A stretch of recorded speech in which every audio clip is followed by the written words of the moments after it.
Hello, hello.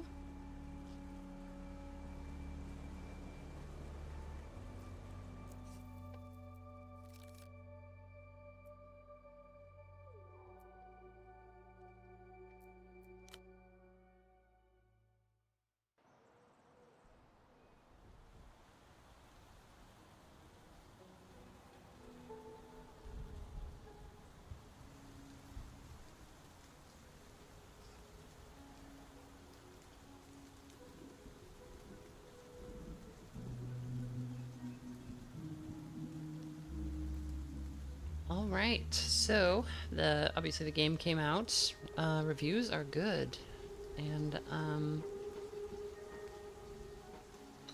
glad to hear the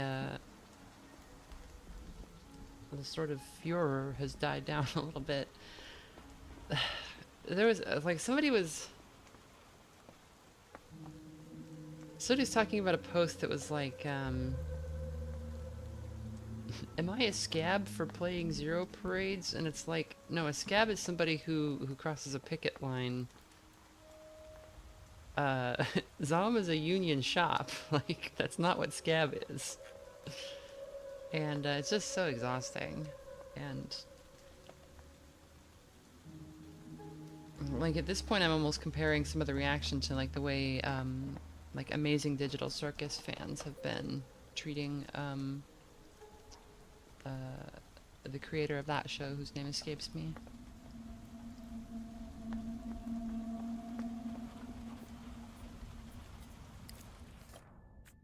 And I won't stand for it.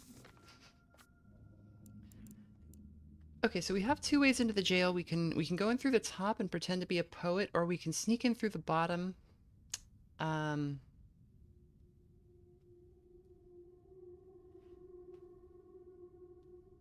Gooseworks, yeah. And I kind of want to go in through the top, just because I want to meet the intercom lady.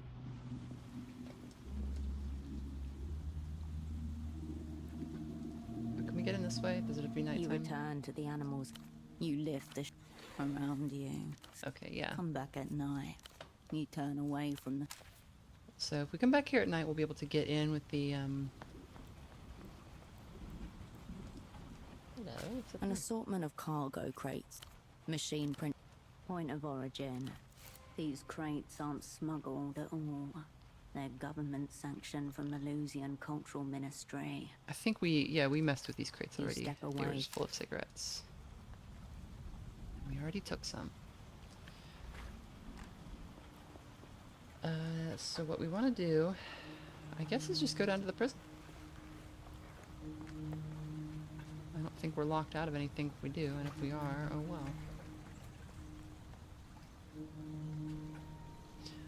well. Thoughts on the narrator? So, the narrator's great.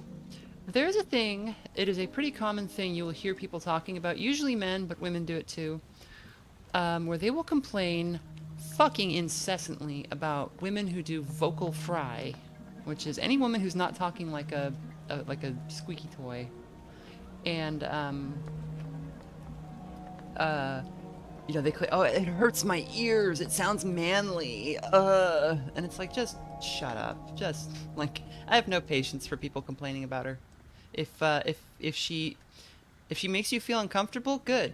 And I hope you can sit with that discomfort and realize that you're probably having an internal reaction to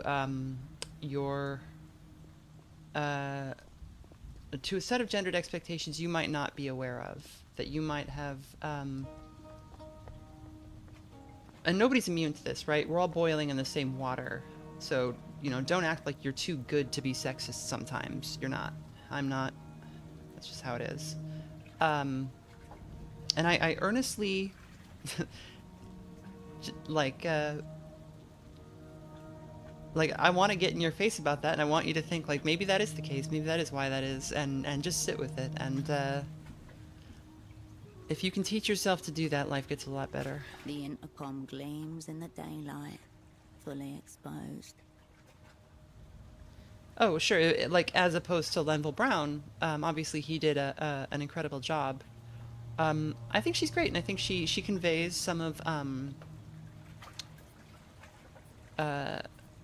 just like with Harry, like Cascade has a personality that is sort of independent of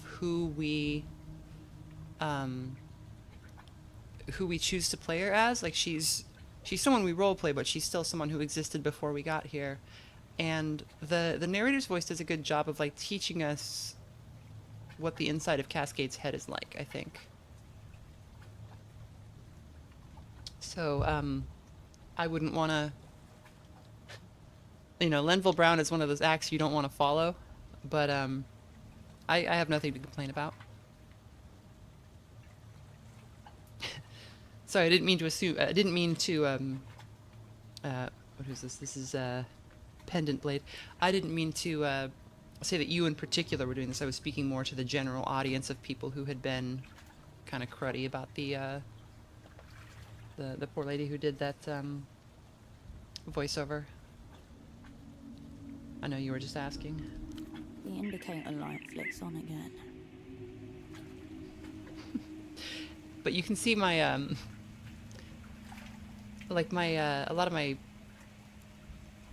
patience is worn kind of threadbare the last couple of days with the stuff on Blue Sky. Thanks, Randall. I guess I'll wait for them. Hell yeah, warm stream. Gonna pass out soon, we'll watch VOD.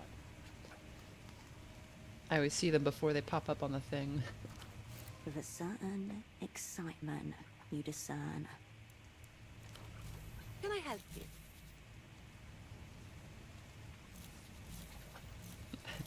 Let's not tell her that we peeled the plastic.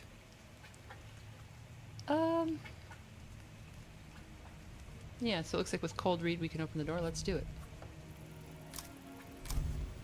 Alright. We're gonna pretend to be a poet. Let's see what we have to work with.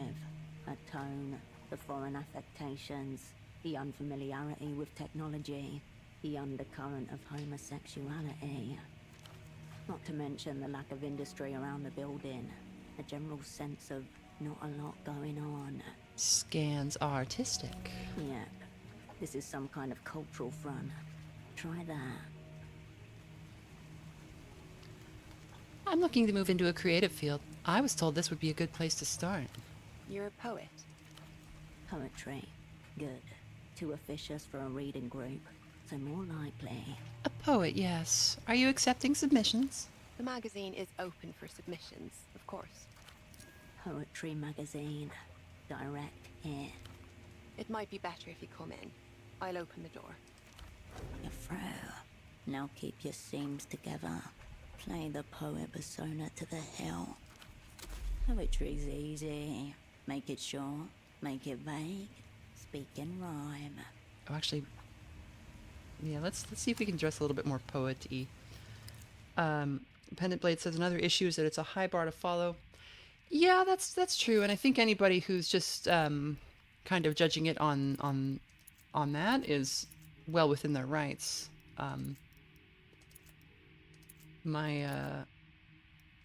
My beef is just with the people who are, I think, in a misguided way,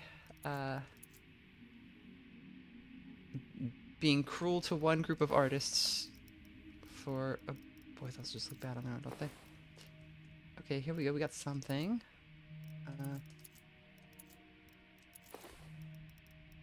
Is that really our only shirt? Somehow we have never picked up like another shirt. I guess we've got this. Ooh, that's a little too... So the skirt gives us +1 poetics. What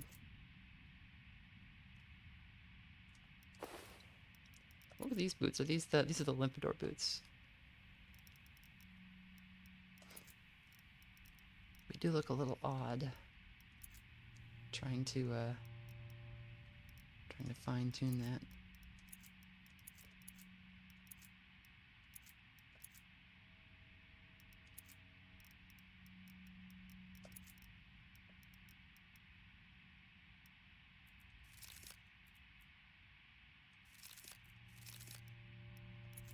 But do either of these cups help us? Not really. Well, maybe the Critical Wolf cup.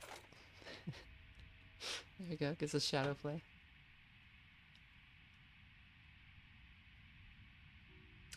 The Ella Bambos article about esoteric ebb. Yeah, I mean, I have some concerns about the esoteric ebb, like on a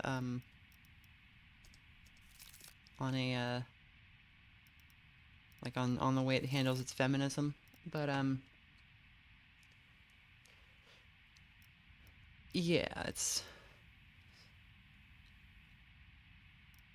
so when you're tall and thin, skirts are really dangerous. And I'm speaking from personal experience. I am like loath to wear a skirt that hits this high anytime, not because of modesty, but because like I'm worried that it will like look stupid. And and you know, I'm often correct.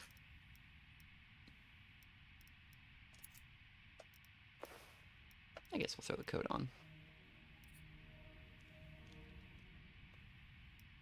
It's not that you can't make it work, it's that it requires the right outfit. And I think it in this case does need something around the shoulders to kind of like build the figure out a little bit. All right. Do we have like a coffee maybe? Yeah, here we go.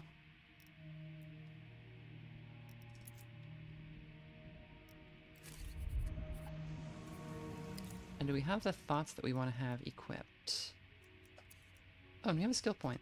I almost just want to buy a Poetics. Just because it's what we need right now. Let's do it.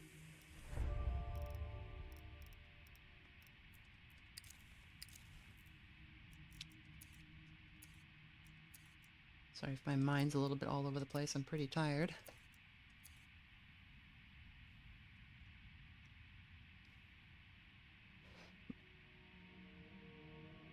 Enjoy your alien TTRPG, off-topic, hot topic.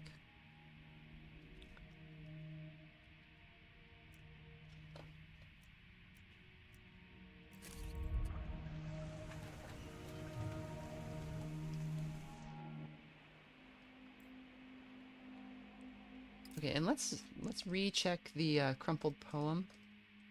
Okay, it's not something we can like use. Bonjour, bienvenue. Welcome to the Noscarentes review. Knitwear ensemble, sensible boots, a collection of beaded necklaces. She smiles shyly as you take her in.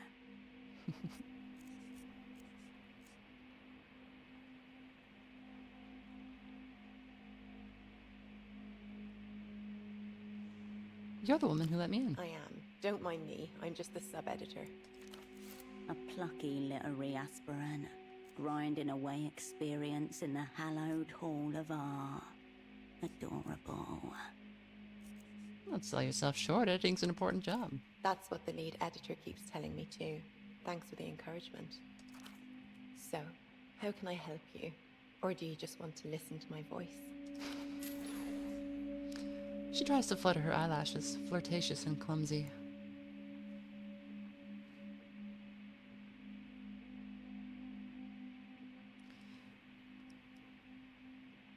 Scanning the chat. Pendant Blade, that's not the article that we were talking about. The article that we were talking about was by... I'll just post it. Let me grab it.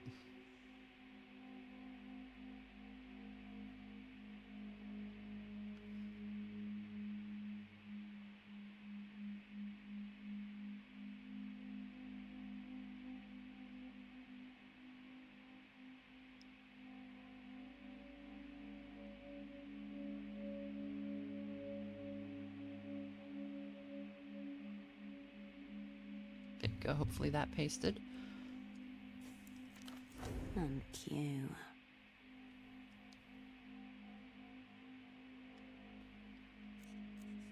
Well, I knew you'd be pretty, because your voice. Stop that. I'm at work. So how do I submit a poem? You should give it to Haya. Accepting submissions is way above my station, but I can't wait to read it. The editor-in-chief. Who's Haya? She's right over there. I've heard people speak highly of this place. What's its deal? Its deal? You're so contemporary. It's a poetry quarterly, small batch press, mid-tier distribution. Hai is really the person to talk to if you're looking for a mission statement, not me. I was assigned here as part of a sponsorship grant. Mission statements. Sounds constricting. I'm more about free verse. No, I love it here. Just being exposed to poetry at all is so thrilling. And they let me edit it. Cool, just curious. So I see. And hear.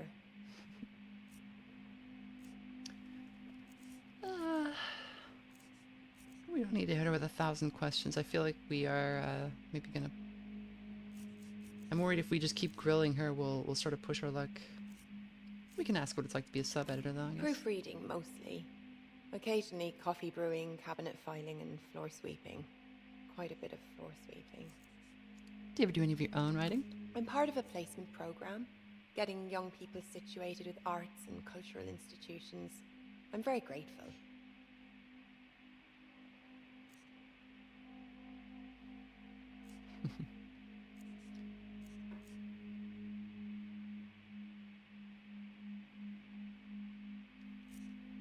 What is this first? Aren't you afraid of letting him down? That would preoccupy me.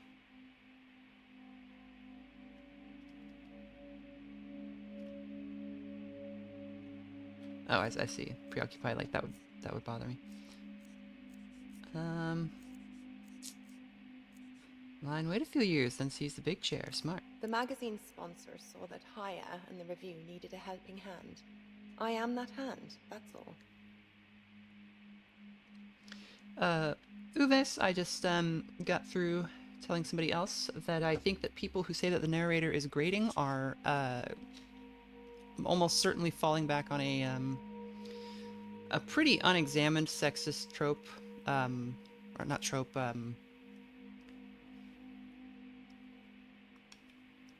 there's a common gripe that men and some women give about women's voices. Anytime a woman dares use what they refer to as vocal fry, as if it's this one thing they've picked out, it becomes this like, oh, it hurts my ears, it sounds so manly, and I just don't ever want to hear that. I think that just really demeans you as a...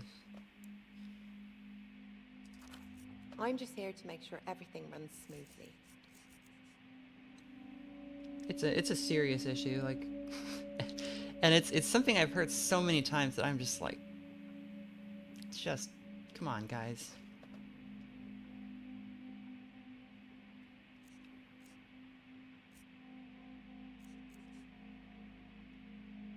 Keep up the good stuff. I will. And reading and filing and brewing.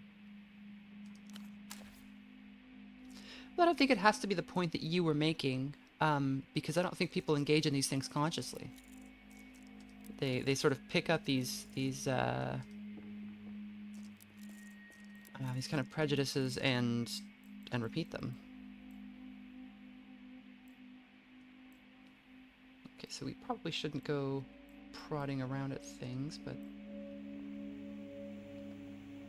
The woman contemplates the spread of pages before her. She glances back over her shoulder as you approach. Ah, I wasn't expecting anyone today. Have you come to submit? No, you are here to dominate. Maintain your persona. Don't sabotage this opportunity. Yes, I'm a poet aspirant here for the magazine. That's right. We welcome any new and aspiring poets that can meet our quality bar. Then I'm in the right place. Very pleased to meet you. Hiya, Gottschlick, Editor-in-Chief. How may I help you? This might sound slightly deranged, but is there a man hidden in here somewhere?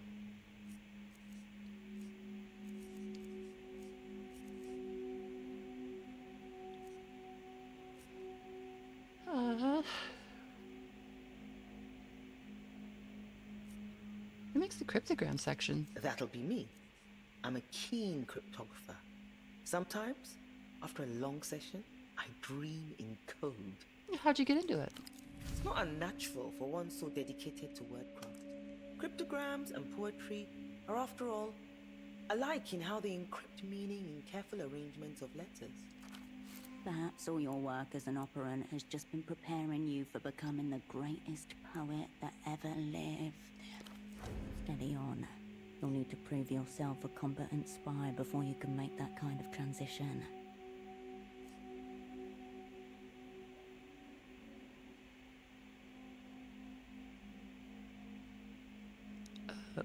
Pendant Blade, I did link the article. Any tips for the aspiring cryptographer? Well, firstly, as with anything, getting better is a matter of practice. You should try out our cryptograms section. But secondly, don't be fooled by the illusion of solitude. How do you mean? Cryptography is a game of chess where one player is absent. It may appear to be a solitary activity, but in reality, you are always facing off against another mind. Let me try pasting it again for you, Pendant Blade. Whoop. Should be there now. Walks asymmetrically in the unseen. Something you're used to. Cool, cool. They are, aren't they? And that article's point, which I think is pretty solid, is that whatever Esoteric Ebb did well, and it seems to it does a lot of things well. It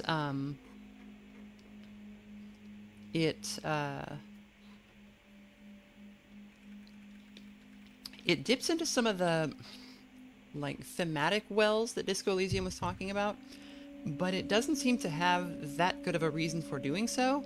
And the whole sort of feminist ethos it comes away with is something akin to like you shouldn't be mean to women, like, and that's fine. Like that's fine, but it's not like it's not something, that's not a point you should have to do a lot of navel gazing about, right? Like Disco Elysium was like, what kind of man do you want to be now that the world has changed? And it's a thing where it's like, if you're going to engage with some of those themes, you're kind of signing up for a lot of intellectual work that is difficult to follow through on.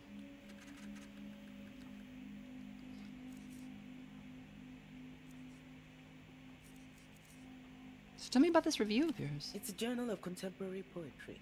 Is there anything specific you'd like to know about it? What are you working on there? Those are all drafts of our next issue. Each page is laid out, already formatted. Now the job is to decide on their sequence.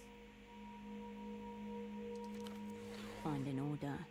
She enjoys this. It keeps her together. Grounded. Is it really just the two of you here? We are still a modest operation, I have to admit. For the moment, it's only myself and my sub-editor. We keep each other company, don't we, Haya? I'm impressed you published the whole thing yourself. It's a big job. It's true. Even without full staffing, the printing presses still take up so much space. You're her boss, basically. Yes, I suppose. It's like she was suddenly thrust upon a stage. All her lines unrehearsed. Ooh.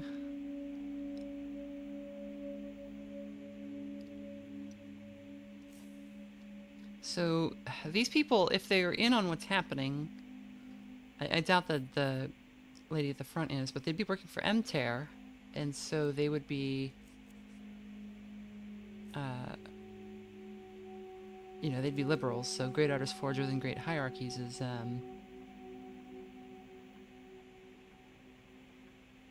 yeah, I think we can push her on that point. Great artists forge within great hierarchies. Haya made the review from nothing. She's more than just the boss here. Being a boss doesn't come natural to everyone. I'm sure that is the case. Here, however, that isn't the problem. She doesn't lack what's required of a boss. Something else has dismantled her authority. Okay. So maybe she's aware that on some level that things going on downstairs are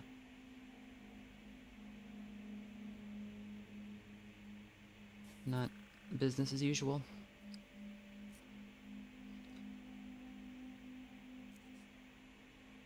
I feel like asking like what kind of poetry do you publish is a weird question for a magazine we're trying to submit to. How does this place stay in business? We're very fortunate to enjoy the support of a very small yet dedicated readership. How dedicated are we talking? Oh, highly. In fact, many of our contributors are readers who feel called to join the ranks of those published in this review.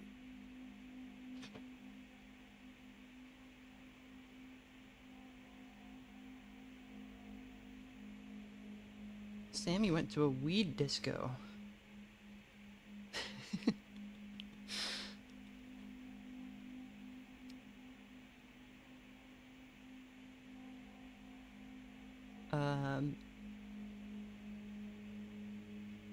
But yeah, my I'm not like a esoteric ebb hater or anything. It just hasn't stuck like this has.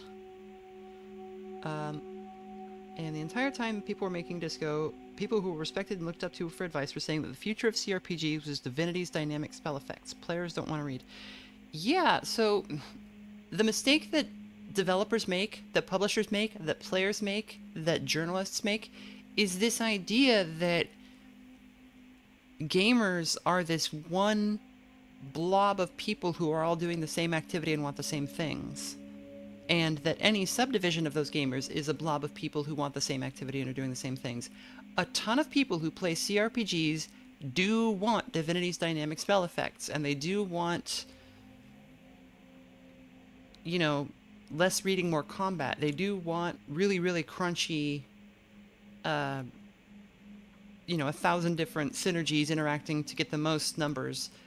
Tons of people want that. And some of them want to read also, and some of them don't. And as a publisher and as a developer, you have to put the idea out of your head that you can capture both markets, or that you can capture the whole market. That's just not going to happen. You have to make a game that is good at what it is, kind of without regard for what you think anybody else thinks, because you're wrong and so are they. Like, people don't know what they want, so how could you know what they want? And the thing about games is people will like them if they're good. The Venn diagrams are a perfect circle.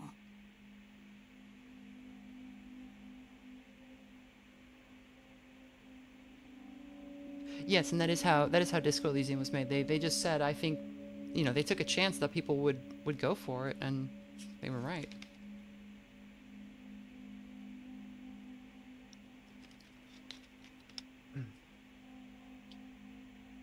So I think I'm going to be... yeah, sounds lucrative. No. That is... we received the occasional grant from the Civilization Trust.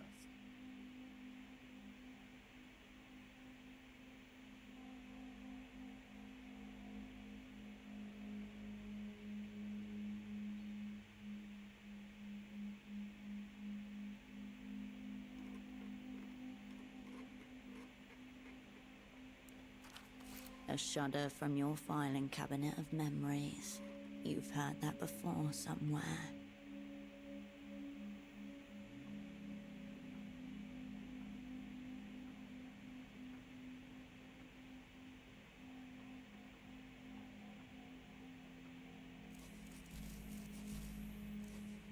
Let's see. Sorry, my attention's split now between chat and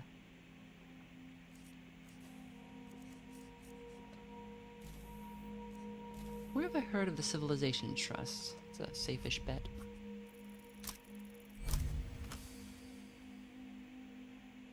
The Trust is a well-known front organization founded and financed by... EMTERR? Ding ding ding. Correct. The Trust is nothing more than one of the many fronts for l'Empire sans territoire. The money people hiding their true intentions behind culture. Patrons of art. for any other sake but the art.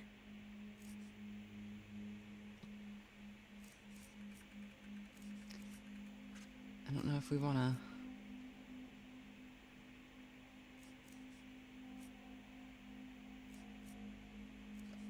And what did she say? She said... Receive the occasional grant from the Civilization Trust.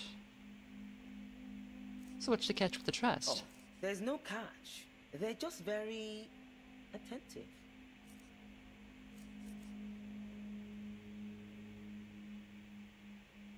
You mean they're overbearing? No, it's good, actually. To know someone's always over your shoulder, double-checking every word. Liberating, in a way. The sub-editor smiles over at you both, twirling her red pen. Well, I'm glad you have such generous funding. Yes, it's nice, isn't it? The woman gives you both a little wave, a delayed smile just behind it. That sub-editor is an EMTERR operant for certain. Rank unknown. We'll watch our And words. your movements. That practically confirms Okay. it. This whole operation is a front for the secret jail.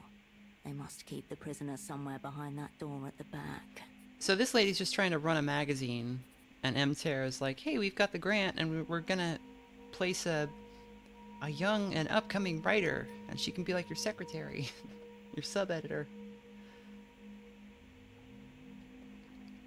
It adds up, but this woman doesn't seem the type. The strongest facade is that which doesn't know it's a facade, or doesn't want to know. Kinda glad I didn't say the word out loud. There's only one way to be certain. Go down there yourself. These people love words. Use them to find out what it will take to get them to open the door for you. There's always the dangerous option. Express delivery. I live for danger. Go on. Get yourself disappeared via that tapped payphone.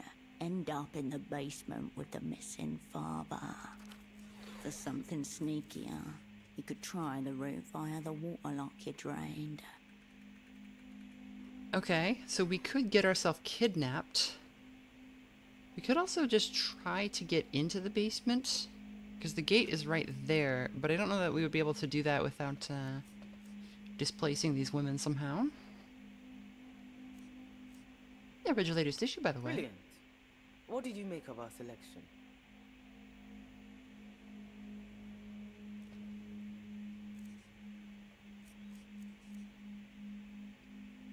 Are we gonna come out swinging? It was pretty bad. It was honestly quite bad. Not much, if I'm honest. It lacked a lot of substance. The review's not for everyone. We always knew that. Thank you for giving it. Her composure is immaculate. If she felt any pain from this, it goes completely unseen. About these cryptograms. You have been taken in by them as well. Okay. They are, aren't they?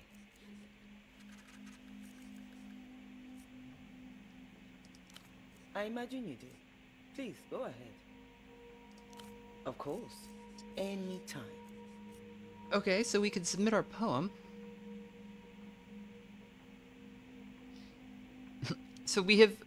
Our inner thoughts have confirmed that we are not a poet. We did find a really bad poem in the garbage.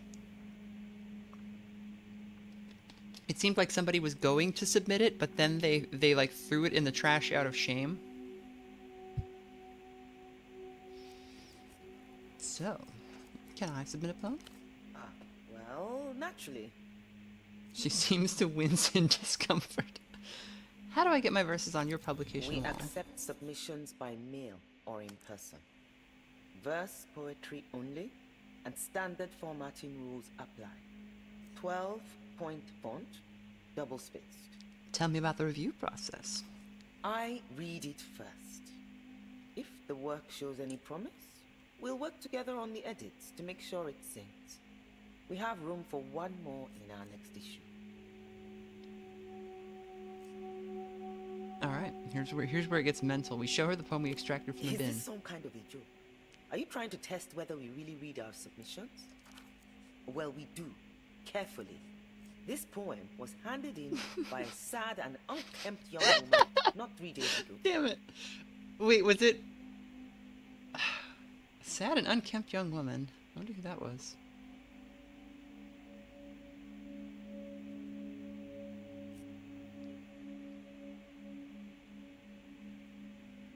Alright, I already found outside. And you thought to bring it inside. I'll be back You once are I've got here my to verses in submit order. what you do not have. A conundrum, one must say. A mocking of you ruptures whatever coolness you thought you had in this moment.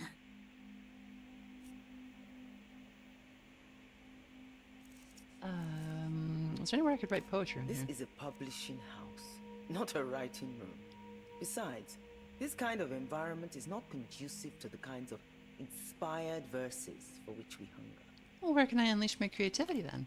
I would suggest you find your own desk to write at. You must have one at home. We don't have a typewriter. There was a desk back at photo 24, the one with the red folder on it. That would work. Well, maybe we do have a typewriter. My advice would be to make sure it's quiet and allow yourself time to contemplate before you commit to paper.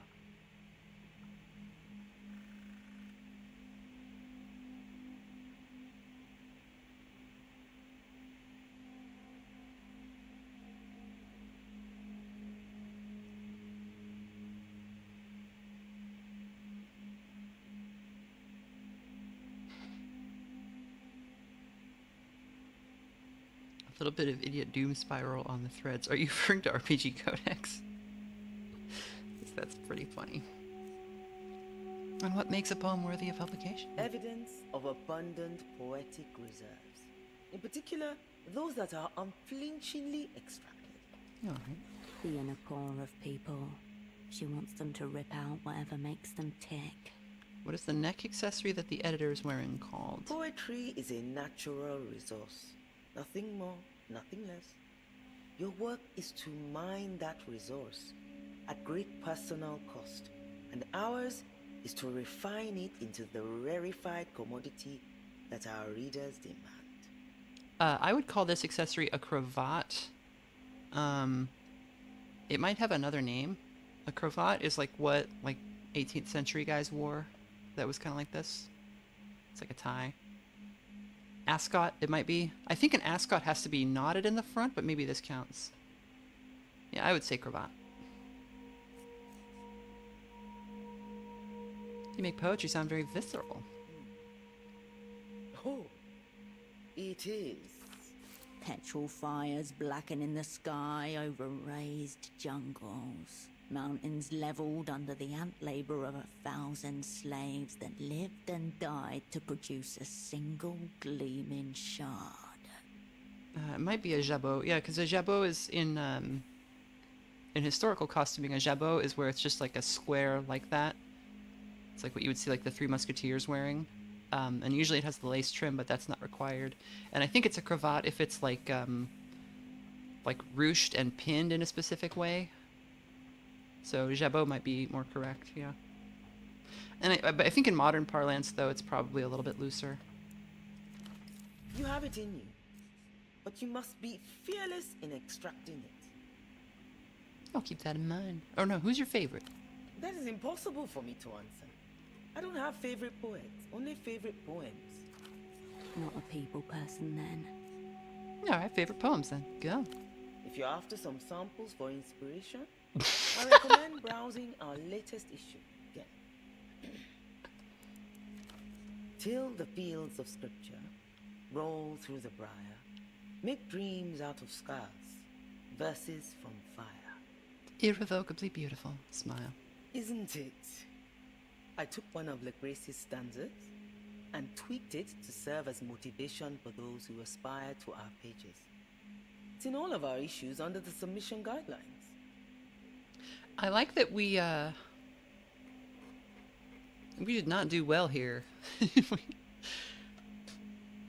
Thought I was so clever with the poem from the trash. Keep that in mind, thank you. Please do. Alright, I'll be back. Adieu. May you be there when inspiration strikes. Okay.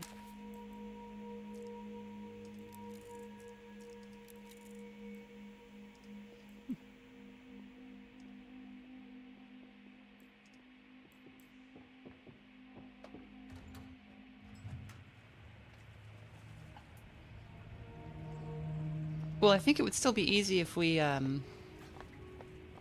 used the payphone and got ourselves arrested. Because we tried to do that before, or tried to get ourselves kidnapped. We tried to do that before, but it didn't work because though they are tapping the line, they're only actually arresting people who they have some cause to kidnap. And if we were just some random person who was investigating a missing old man, that doesn't matter. But if we're poking around the if we're poking around their place, I really like her running animation. There's something a little whimsical about it. Oh, poor pseudopod.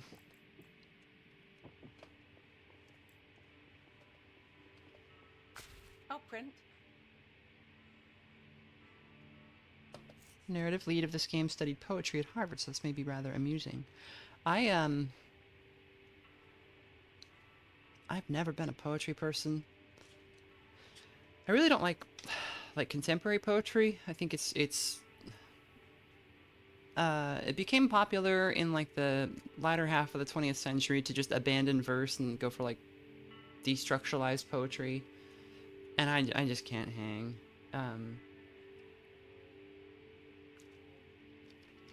Going into like older stuff that's in verse is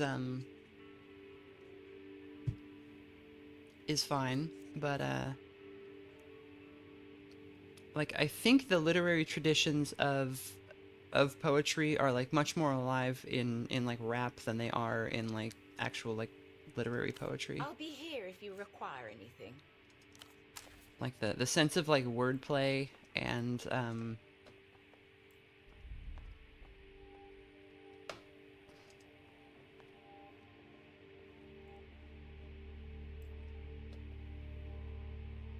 yeah, Shakespeare's readable for sure. Poetry, so like the older back you go with poetry, the more readable it is, but I guess there's a problem that also happens to rap where if you have an art form and people are iterating on it like decade after decade, you will get to a point where You return to the desk. Everything is right where you left it.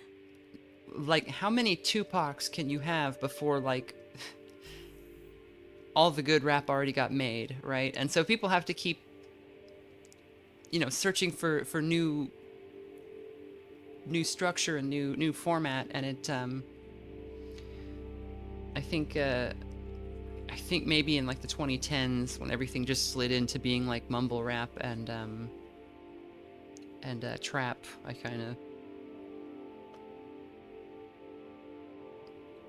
there are still definitely good people working in the genre, but like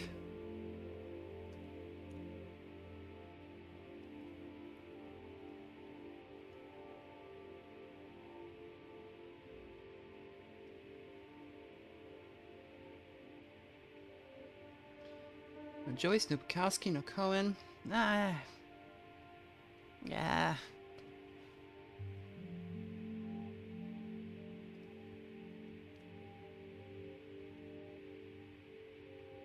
We have not got the front desk lady to poison anyone.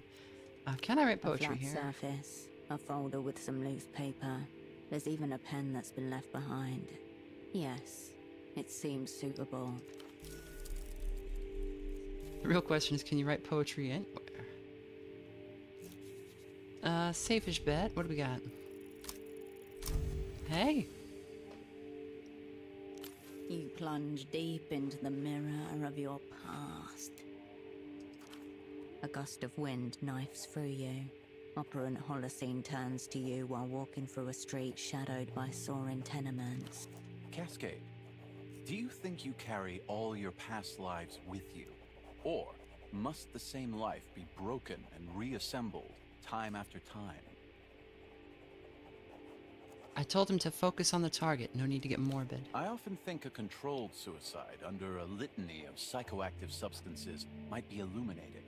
The shape memory of a life versus a million deaths in a single soul. What were we doing in that street again? Elysian Asset had sent a series of cryptograms for you to decode his whereabouts. The man was almost comically paranoid. Later, you found him dead, symbols slashed into every part of him. Holoclene's words haunt the air, a hypothetical that perhaps he would soon after be tempted to answer in the flesh, along with the rest of your crew.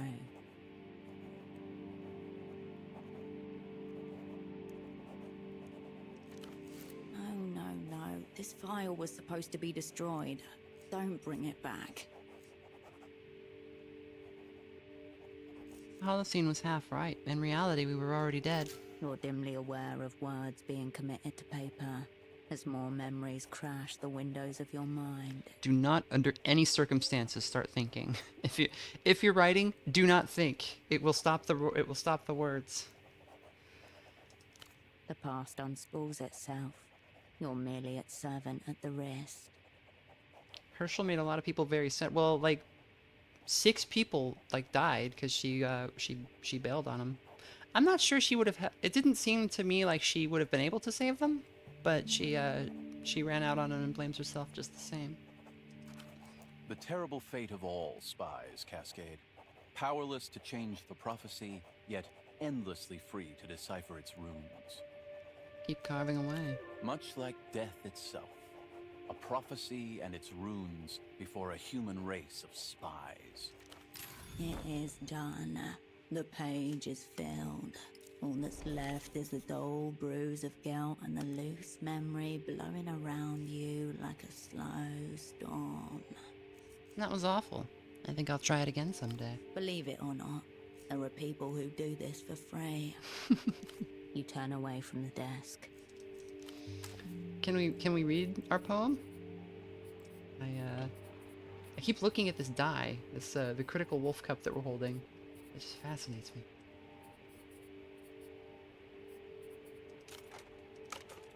Oh, I see. We can equip and unequip it. Interesting.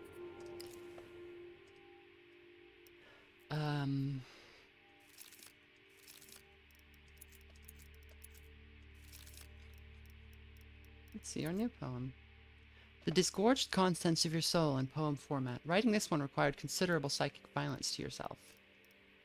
I think we've earned a coffee.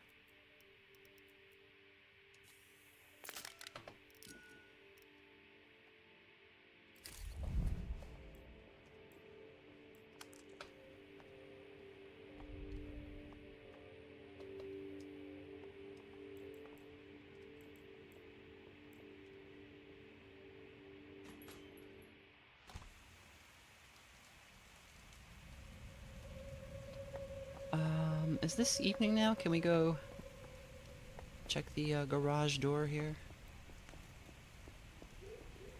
Oh god, where was it?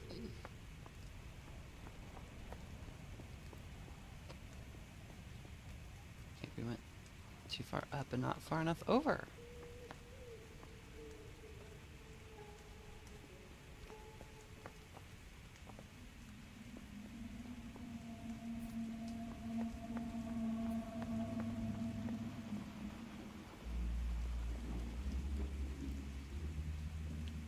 You return to the animal. You lift around you.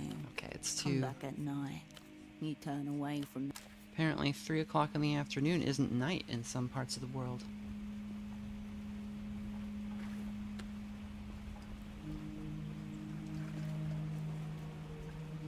Is this a missing kitty poster?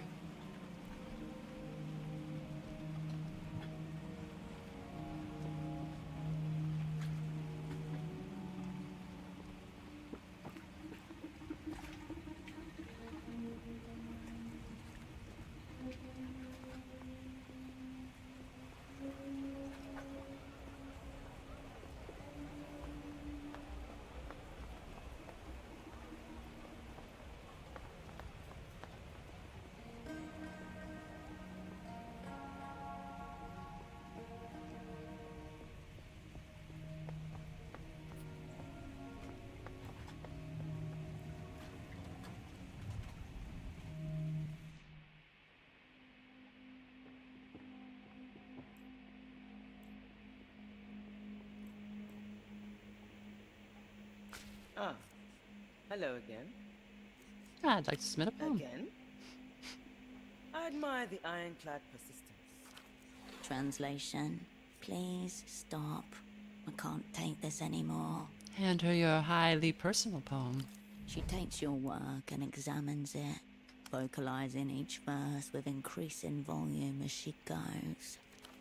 Her face softens, an expression you haven't yet seen. Well, the material is there. I can't deny that. There are signs of craft. This was the most brutal thing I've ever done. The editor-in-chief gives you an encouraging smile.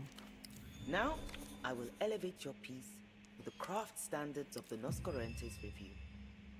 Could you get the door for me, please? Of course, Haya. In fact, why don't I take this one? I could do with the practice. Ooh.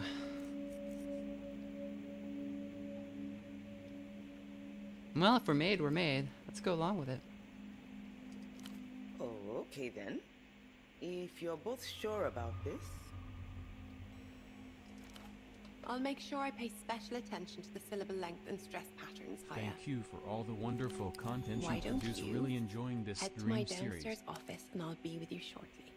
I'll just make sure my pen's working. She touches the red pen around her neck and smiles. Wish me luck. Luck is for those without the necessary talent. At least, I have more time to go over these proofs. We're gonna get killed.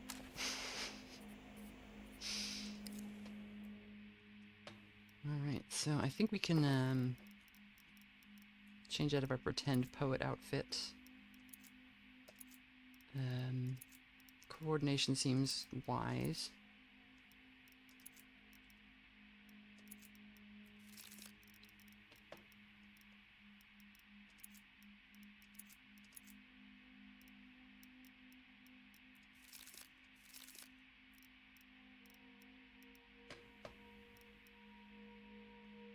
Thank you, Light Rag, for the dono. And I'm glad people are enjoying the stream series. I'm really loving this game. I'm going slightly mad dealing with the discourse around it, and I'm glad that that's dying down now. Alright. Hello again.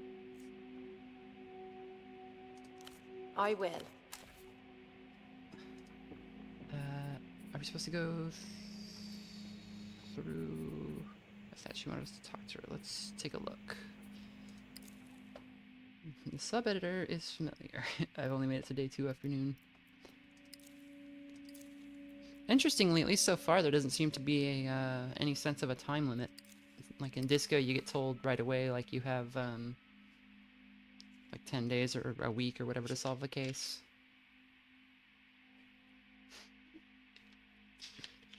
Yeah, we don't have like a gun or a knife or anything, so if we get cornered, I don't know.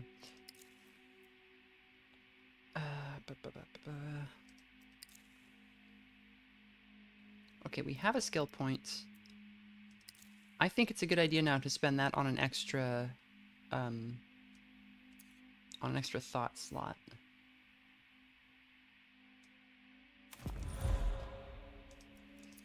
So right now we have extra coordination and record skill potential.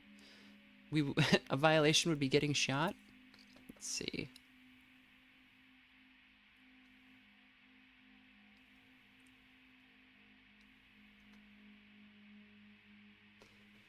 Spiritual auto surgery. Step back, she's got a knife. One of the nurses faints on the spot. Is she really gonna do it? On the one hand, here's proof you were human after all. On the other, now everyone knows what your insides look like. You know that feeling? Poetic skill potential +2. Exerting on intellect checks costs -1 delirium. Oh, wow, okay. That's pretty good. So, when you exert, you get an extra die, but it costs you like 4 or 3 extra, of your, whatever the associated, like hazard is, so reducing the cost by 1. But the violation is we would lose the thing if we chose to say nothing in any situation. Yeah, we don't have a trustworthy tie. Breton!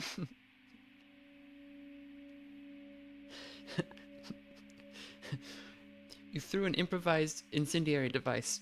It missed, and then you said to yourself in a funny voice, "It's a fiasco, Breton."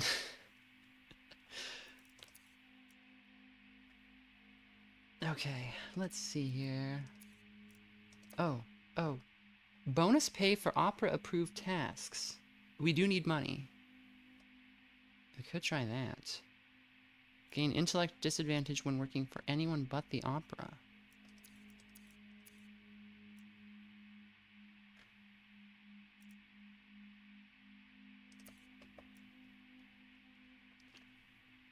Cold storage. Cool that. Cool everything. This is what the psychomancers call parapraxis. Is there something unpleasant from your recent past that you haven't fully come to terms with?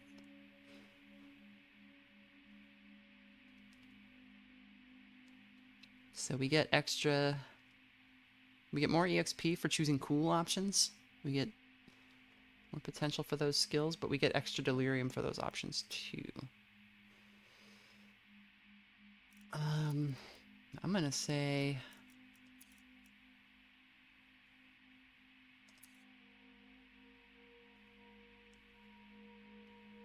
Compartmentalized woman gets more compartmentalized. Ghost recorder do not open. An arc of fire trails across the sky, hurtling toward the ground. Officials in highly reflective suits cordon off the crowd and clear the debris. Are you ready to face your past? Discover memories with the old crew.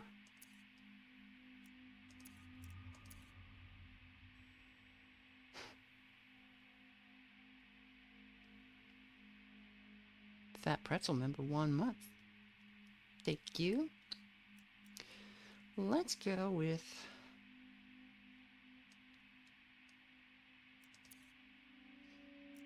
Let's go with the spiritual auto surgery. Have you even read yourself, Cascade? The fuck does that even mean? The self is a text. Its meaning is not self-evident, even if you do live inside it. To understand it, it must be close-read, annotated, dissected, and subjected to several rigorous critical frameworks. The book stays closed. It has a nice cover. What more do you need? Is that painful? It sounds painful. If done properly, very. There was a time when you were keen on reading beyond the surface. But then conformism intervened. You grew satisfied with a shallow idea of what you are. Attempts have been made. 4 decades in, the text sports large underlined paragraphs and a fair amount of marginalia. None of this has rendered you any more intelligible.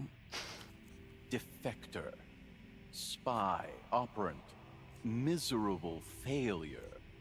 These are all just cheap genre terms, a mask for the perfect impenetrability of the text. At least tell me what sort of text this is. You have to start cutting to find out. Nothing. Probably just a manual for a washer-dryer combo with ads in the back. It's time to begin. Turn the scalpel inwards, and then peer into the orifice you have made. This better be good. Bolt of pain rips through your psyche. Soon, everyone will know what your innards look like. All right. So, exerting intellect checks is cheaper. I kind of want to drop one of these.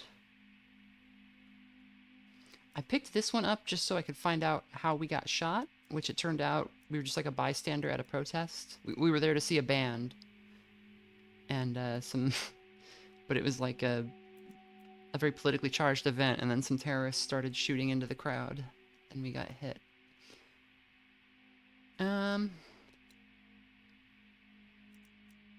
So let's remove it.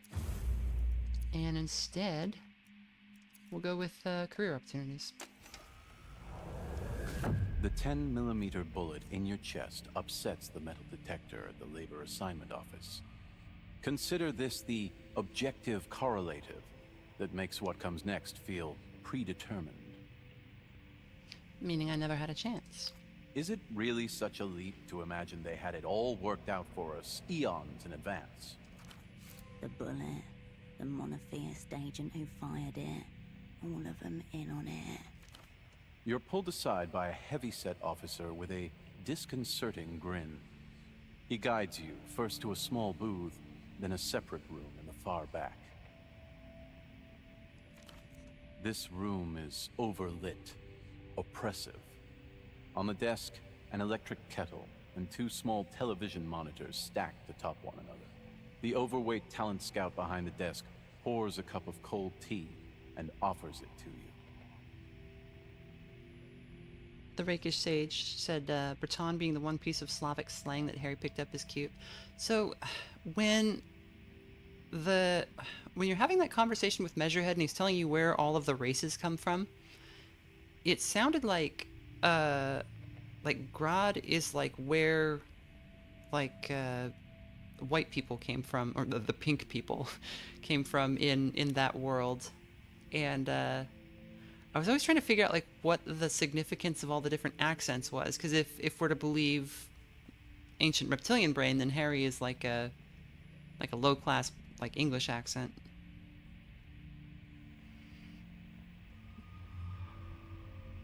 I know obviously he's probably from the like the area of Jamrock. I'm happy to catch you live. It's a shame I am at work and am not allowed to wear headphones. OSHA would give me a Steiner screwdriver through a coffee table. I shall enjoy the VOD at a later time. D. Thanks, the Fat Pretzel. And also thank you to TV's Brent, member for 11 months. That's wild to even think that 11 months have gone by in channel history, even though we're like 3 years old now. Harry has a vaguely French accent. Everyone does in Revachol. Yeah, could be. It's hard to place the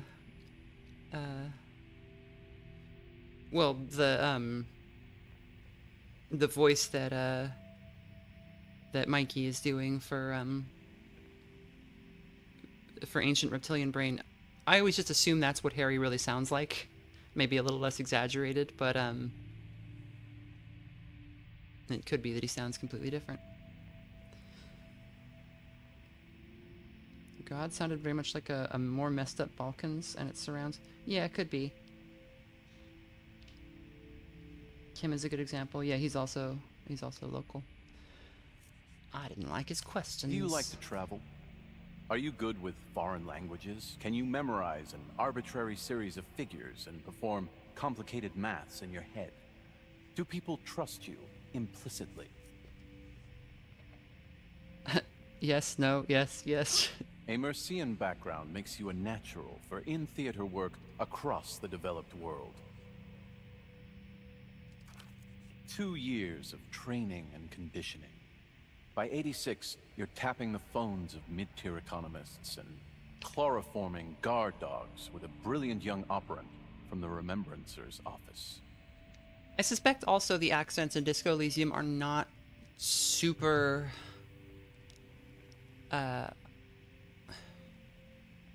I suspect it's all kept pretty loose. Because, like, you know, there are a couple of people with, like, American accents, but they don't appear to be from... Actually, that might be what people sound like in,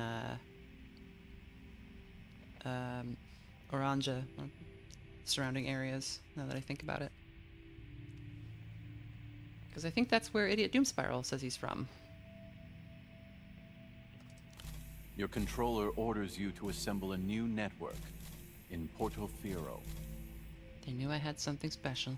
Special-ish, yet ultimately expendable. The ideal operant.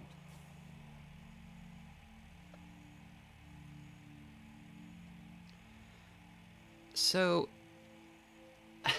the metal detector went off because Hershel had a bullet in her chest, and that led to her getting, like, and that was at the labor assignment office. So she probably would have been young. I don't know if she went, how long she went to school or whatever. But, they detected a bullet in her chest and just immediately pulled her aside and asked her to be a spy. And she was like, okay.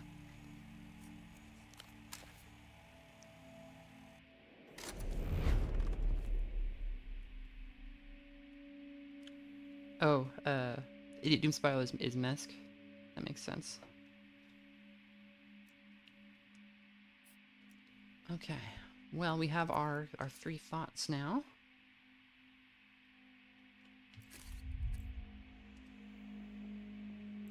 What is this?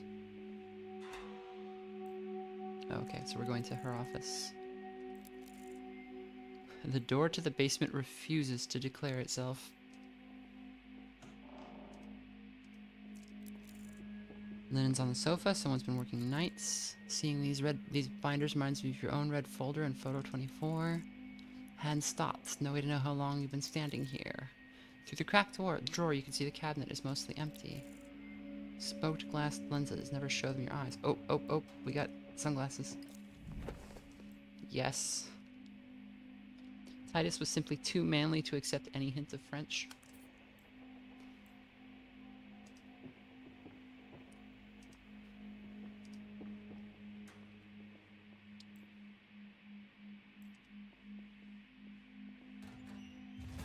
Okay, so her supposed office is down here.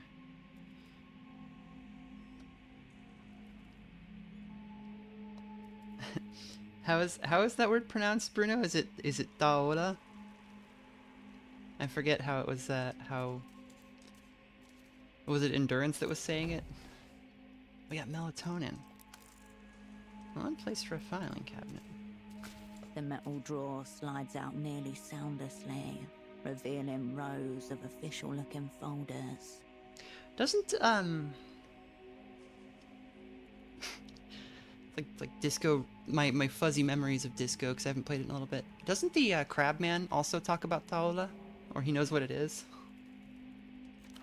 Be fleet of foot, operant. Your enemies are onto you. Feel her on the back? You bend your arm at an uncomfortable angle and press around at the deepest part of the drawer. Nothing. False bottom? The drawer's base makes a thin rattle. Nothing cool? Not even a lost paperclip or bent staple. Oh well. You pull your hand back from the standard issue cabinet. Files crowd over the gap you made. After a moment of rifling, your fingertip catches on a sharp edge. The culprit is a large beige folder, labelled Visitors, notated.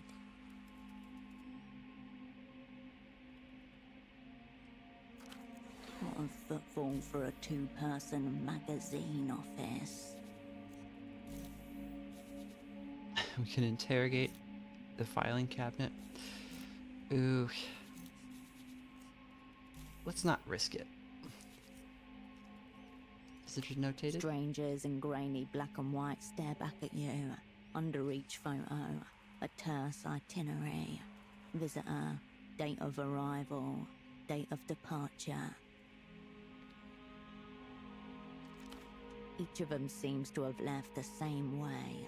Flight D153 to a regional airport in Ile-de-Serres. Perhaps they're running a writer-in-residence program on the wasteland mesas of Ile-de-Serres. Does it sound quite right? Prisoners often compose very compelling poetry. Oh my god. EMTERR is finally investing seriously in the arts. El Violetta? You look for any young woman by the name of Violetta. You find none. Maybe try Violetta Ultra. You skip through the stack until your eye catches on a man's face. Mid-60s, eyes blown up by milk bottle glasses. The last time you saw him, he was smiling at the camera. He isn't smiling here. Malon's dad. He looks exhausted and grubby, crumpled at the corners. His glasses were still with him when this was taken. A sudden talisman, the last thing he gave up. Read through it. Visitor Krantz Eno. Date of arrival 4/3/96. Date of departure 4/18/96. Flight D513 to Ile-de-Serres direct. That doesn't sound good. Notes. Prolonged interrogation. Mostly unsuccessful. Until daughter threatened. So he's not even in Portofiro anymore. He's just... Gone. You have found someone who isn't really here. It disappears soundlessly into the stack. Let's see if we can... The buff our metal statement. rattle.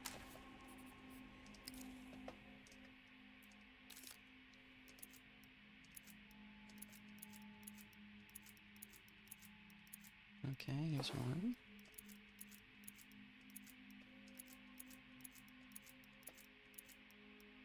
Oh, here we go. That's even better.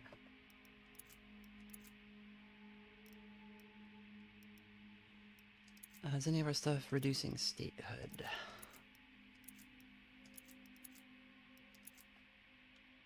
Let's give it a go. The metal drawer. The fleet of foot operant. Your enemies are onto you.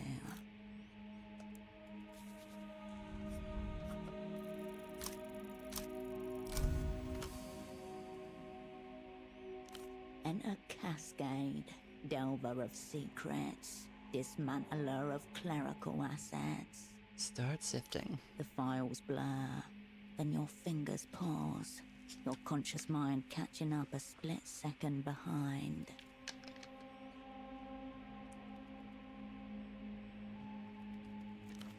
St. Newitz, head of human capital, EMTERR, a familiar name, stamped in green ink. The past descends with talons. Your old asset, Estoc, still draped in the same cover you left her in, with one new styling. Head of human capital. She got promoted? She is fastened to her cover, mutating with it. The mask has become her face.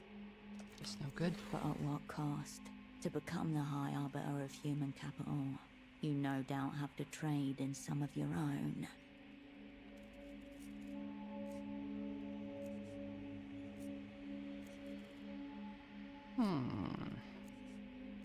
So I still have a high-level asset inside the bank. Estoc, status alive, alignment unknown, presume bad faith. Why does her name make me nervous? Something about unreturned phone calls, abandoning your assets, record lows in cowardice, that kind of thing. A telephone from 5 years ago startles in its cradle, waking you from the thin end of a dream. Answer it. Hershel, it's Esty. I'm going to talk fast. Something is dreadfully wrong. Her phrasing that day always stuck with you. Dreadfully wrong. The most wrong a thing could ever be. The memory bleeds away. Your eyes refocus on the filing cabinet before you.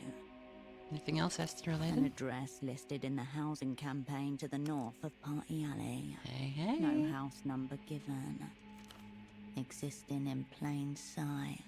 Courageous. You store the file in the cabinet, and the information for later use.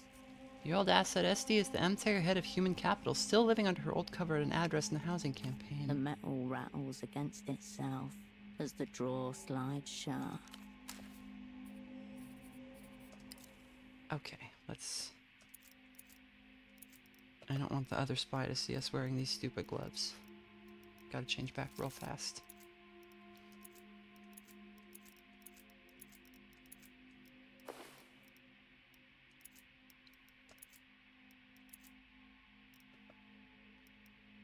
Kinda wanna put on the doppelgang pants.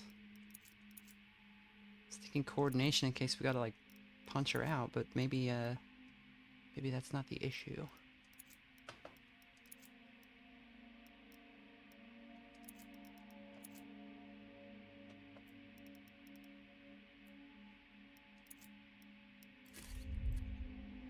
Okay, can we deal with our anxiety? Get drunk down here real fast. Melatonin, a lullaby for loud brains. It can help even with the most guilty consciences get a better sleep. Bizarre nightmares are an occasional side effect. Gain status, deeper sleep. Okay.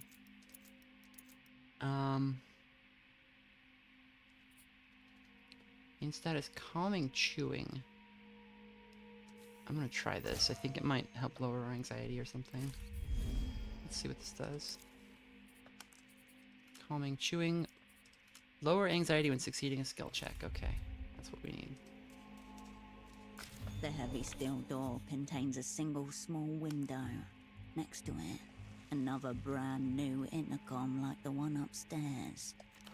As with anything that talks in this city, it is emblazoned with the blue Renotel logo.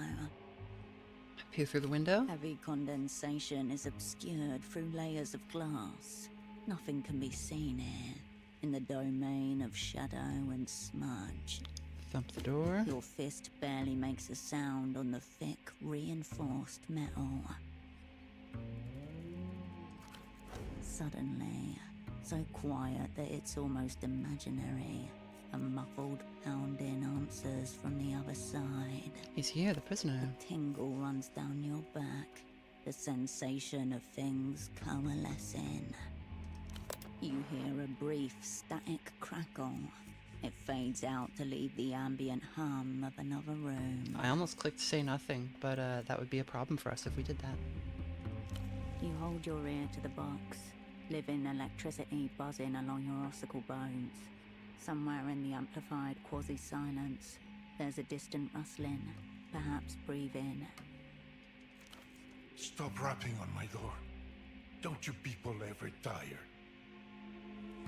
I'm way beyond tired. Oh, a new keeper today. I can barely make you out through this little viewing slot. It's better this way. Think of me as a ghost in the intercom. All right, Spirit. Do you have a name?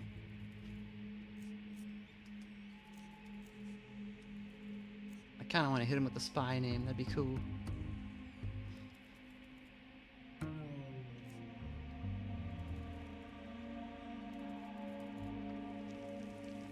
Ikigai Kosei is here.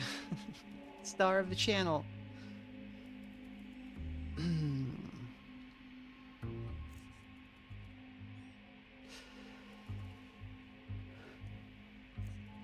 Now, but they're probably listening upstairs.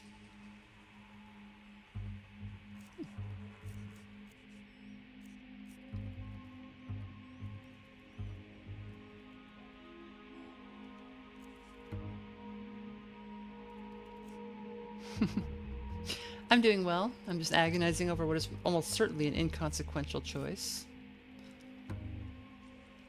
My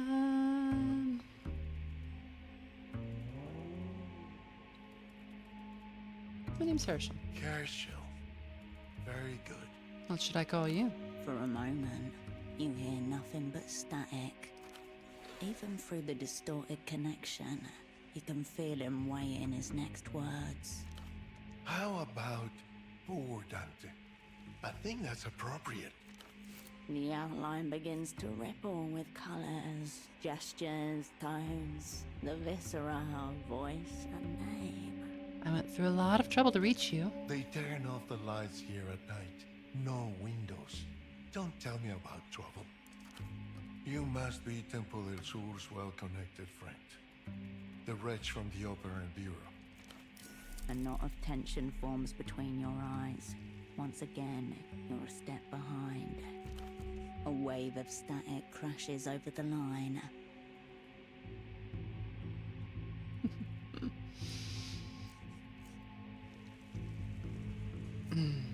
It's poor Dante doing in a secret EMTERR jail. Briefly, I was making a personal call from one of those infernal payphones. Two men bundled me harshly into a tuk-tuk with a rough sack over my head. Soon after, I found myself in this waterlogged hell. You're actually beneath the offices of a literary magazine. I might have gathered. For an entity devoted to human flourishing, EMTERR seem indifferent to the conditions of actual humans. How very liberal. This game's too political. I'm sorry, I just can't. How do you know Tempo? You could say we're both servants of culture. The ministry maintains relations with a number of men like your unfortunate friend. Cool friends of mine, you mean? Sure, we'll go with that. I don't know if Tempo's dead. There was a lot of blood. It looked like there was a huge fight, but I didn't see a body, and maybe that's not important right now. I heard you and Tempo had some massive deal going on. Tell me about it. For a moment, nobody says anything. Green water sloshes about your feet. Belle David says, is the writing on par with that of Disco? Yes, but it's different kind of writing, so if you hold them up directly against each other, you'll notice that this game is more terse. There's less, it's less verbose. Disco's very florid, and there are, every time you click something, you get paragraphs and paragraphs, and for better or for worse.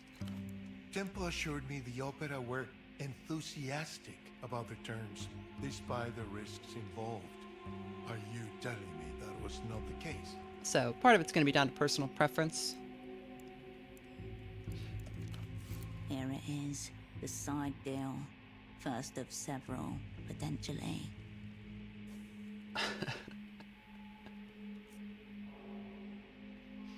Tempo is very clear. It's me or it's nothing, so what'll it be? A long, crackling sigh fills the room.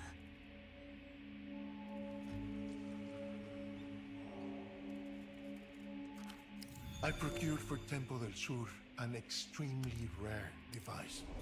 The only one of its kind outside the Illuminated Empire. Tempo never got the device. Of course he did. I smuggled it out of the Empire in my own diplomatic bag. Our friend was very insistent on this point. His end first. A detail the girl Yana conveniently left out. You need to confront her about this. Uh-oh.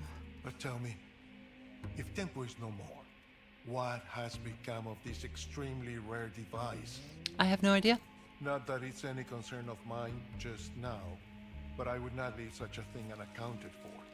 This device, would you describe it as a mega violator? That is what he called it, yes. I told him not to repeat it. It's a prototype for a new bootlegging device. I would tell you all about it, but really it's best to see for yourself. What laws does it violate? Not that many. Only the big ones. I did return for this unusual device. You got your exit papers. That's the shape of it? It's not easy to leave the Illuminated Empire. Tempo promised he would call in certain favors. Alas, only one of us got what we bargained for.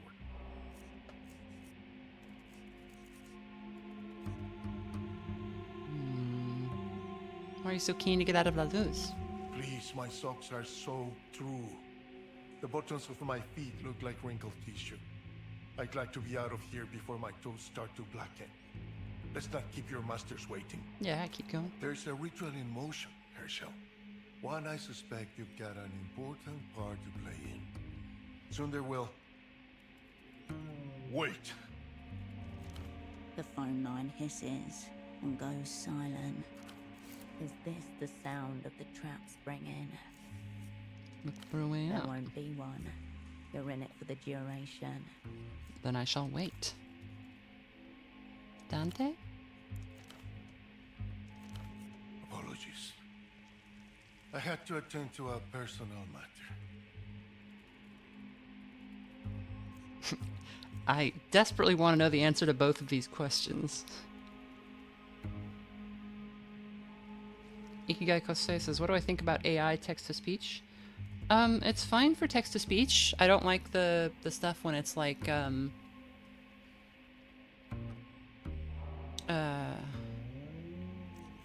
like being used in place of human, you know, I'd rather listen to bad human narration than good robot narration. But, if it's like like YouTube has the auto dubbing stuff, I can't stand it. I don't.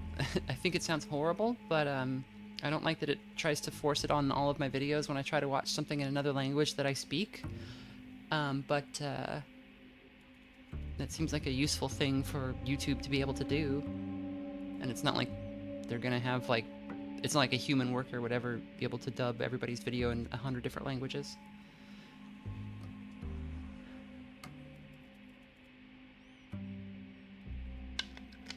Obviously, there are subtitles or like closed captions that you can enable, but not everybody, that's not right for every video. What's very funny is when you put on auto dub and it's like a little Japanese cartoon or something, and if you listen to it in Japanese, everybody is speaking in like little cartoon voices, like beep, beep, beep, beep, beep, beep. And then the auto dub is like, look over there, he's in the trash, get him out of the trash. Completely kills the vibe. Conman says, big fan, used to fall asleep to your videos, might fall asleep to this. Well, it's nice and dark down here. We've got some infrared light. What was that about? A large rat swimming along the floor of my cell. It's not so hard to drown them usually. This one was just very oily. Okay. The ritual, Dante, what is it? Right, the reason you're here. There's a very important man on his way to Portofiro as we speak. His name is Facundo Reyes.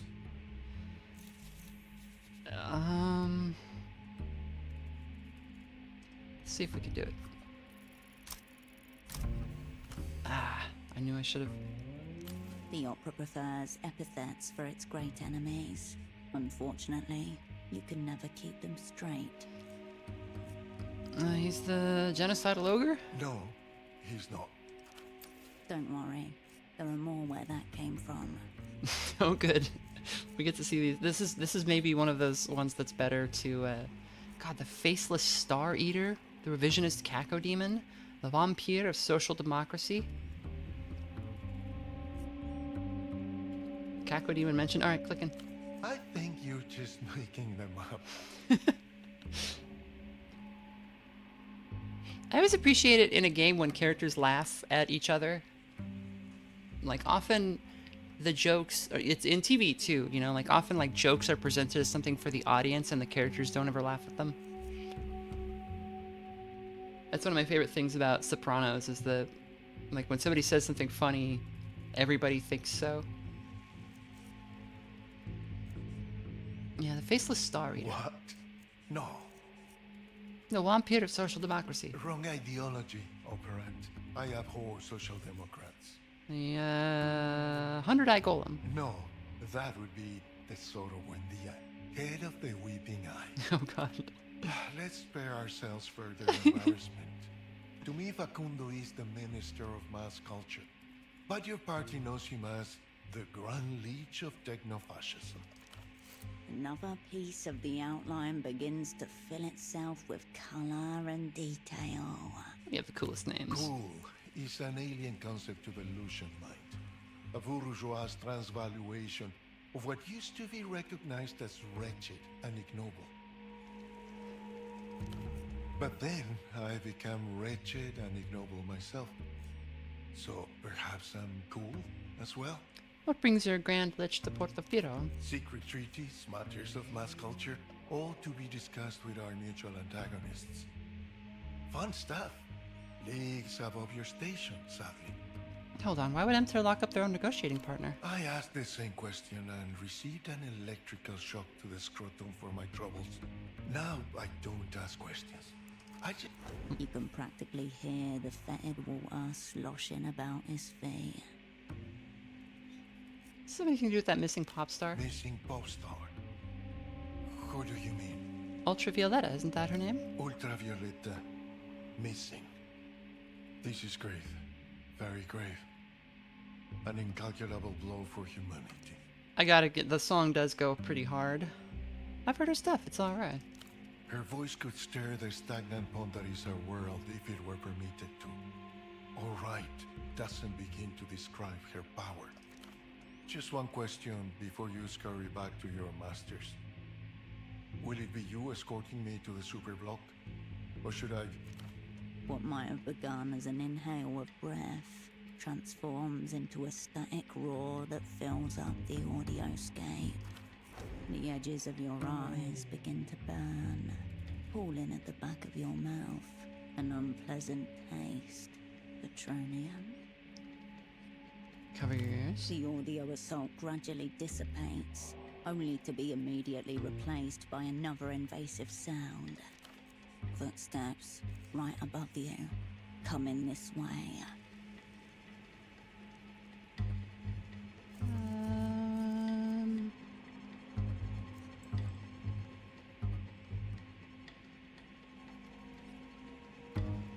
Dante, be As you cool. strain to hear for a response, you feel the air get sucked out of the room. In the open doorway stands the sub-editor. You can just make out the shine of a red pen, held aloft, dagger-like. Say nothing, just fun. Cold liquid snatches at your steps like wet hands as you run towards your only hope at escape.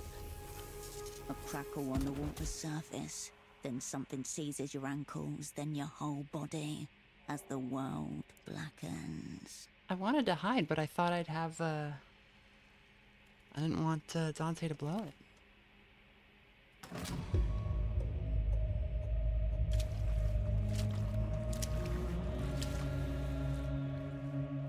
I've still got my cup. Hello again. The copy editor taps her red pen against the side of her face and stares at you unblinking. Here's what you were so desperate to see. Verdict. So this is the end of poetry. A confession. I've never really cared for poetry. Excessive sincerity makes me uneasy. You're beginning to suspect this woman has no copy editing experience whatsoever.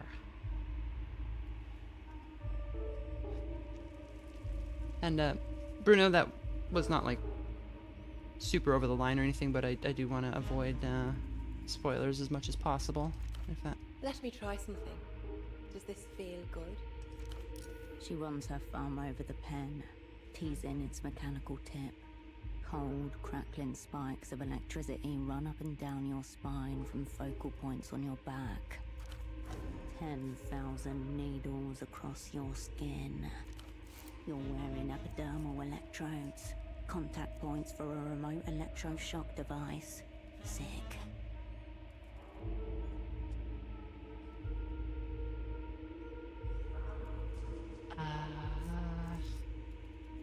We'll just stare. Good girl.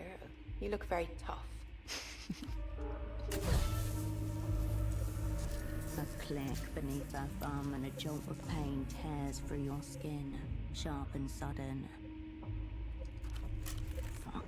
Fuck. Scagang. Your arms off. Run.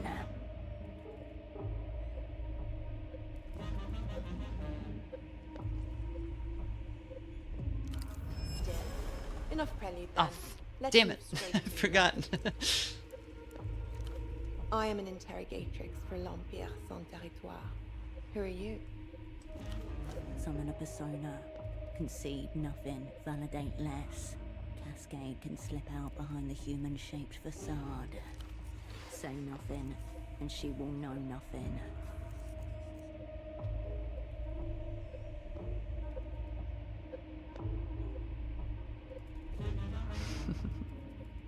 I'm a poet. This editing process seems overly intensive. An interrogatrix? What are these words you're using? So lame. She doesn't seem like she would respond to that. She's, what did she say? I've never cared for poetry. Excessive sincerity makes me uneasy.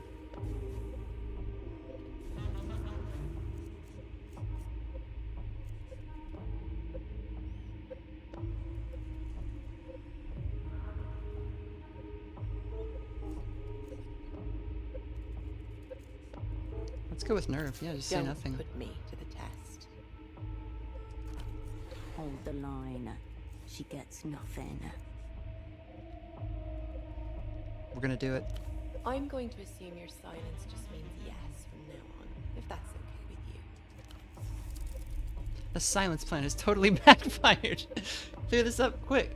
It's not okay, actually, because it doesn't. Understood. So let's start. Who are you? There goes that approach. I'm a poet. This editing process seems overly intensive. Using our cover as cover. How fun. Let's see how good you are, shall we? Who won the Nos Correntes Prize for Best Original Hexameter this year?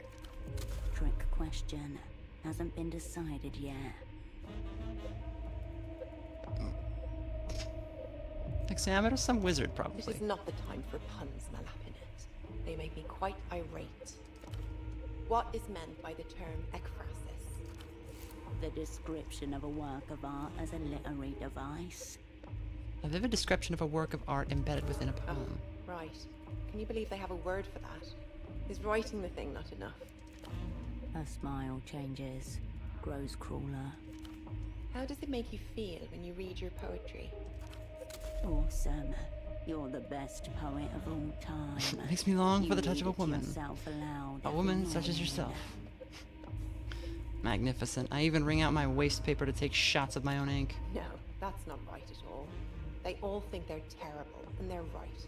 But then they still do it. Putain, incroyable. Her thumb hovers over the pen, taunting you. Putain is French for fuck. No, not again.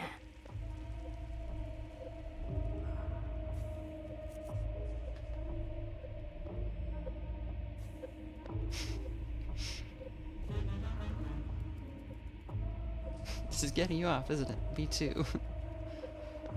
I have a feeling that won't go well. Please give me that pen. I'll prove I can write. My literary talent is beyond your amateur perception.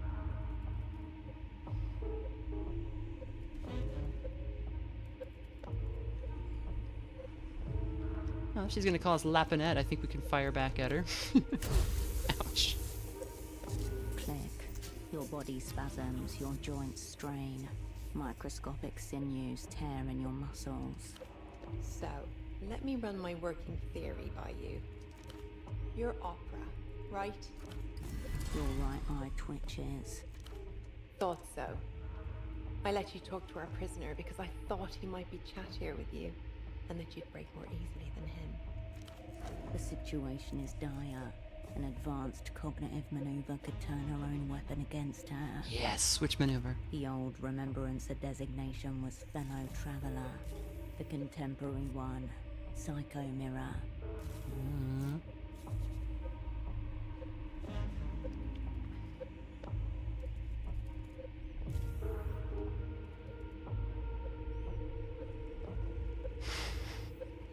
Miracle required.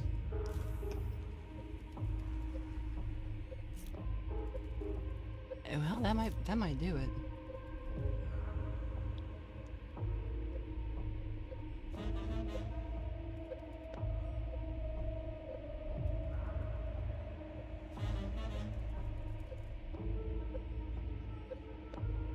Let's go for the Psycho Mirror.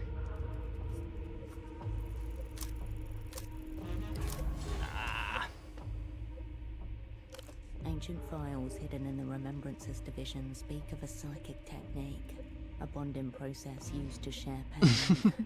Connect with her, braid your suffering with her. I don't think my mother really loved me. How about you? No, mine loved me very much. I had a wonderful childhood. Thick. A fresh flare of agony rattles along your bones, your mouth so wide that it tears your lips. You smell smoke and burning. Who are you? Total self-censorship. Maintained persona. Full commitment to the role. -1, you've been flirting. Let's not fuck around. I'm opera. You're EMTERR. What now? The woman blinks twice and adjusts her position. No more? Merde. I was enjoying that.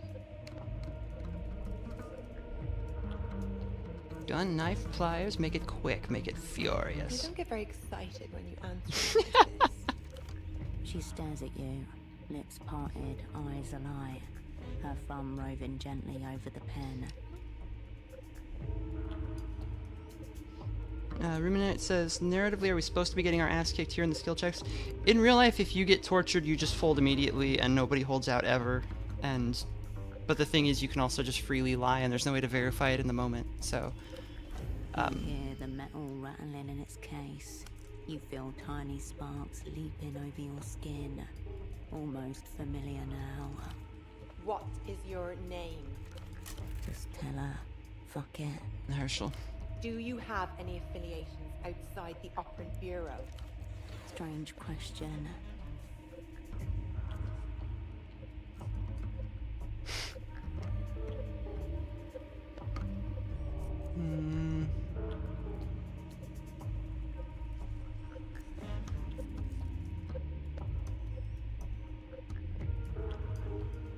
When I used to, I called them friends. What makes someone a friend?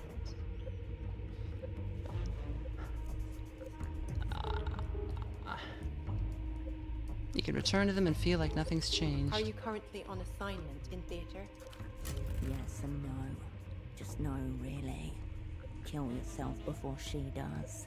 Not currently, but I was meant to be. She frowns, taken aback. Interesting. You weren't lying there, were you, lapping it?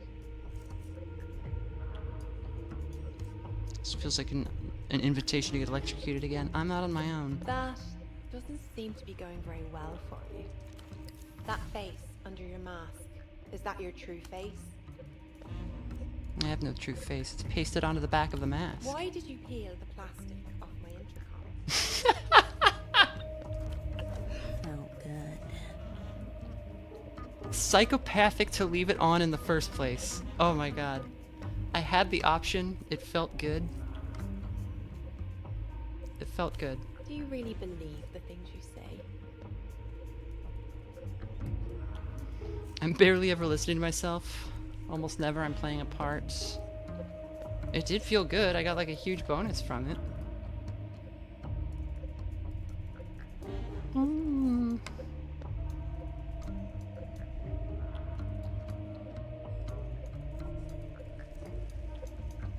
Almost never. I'm playing a part. Do you find me attractive? Yes. What does the officer want with the prisoner? We have no idea.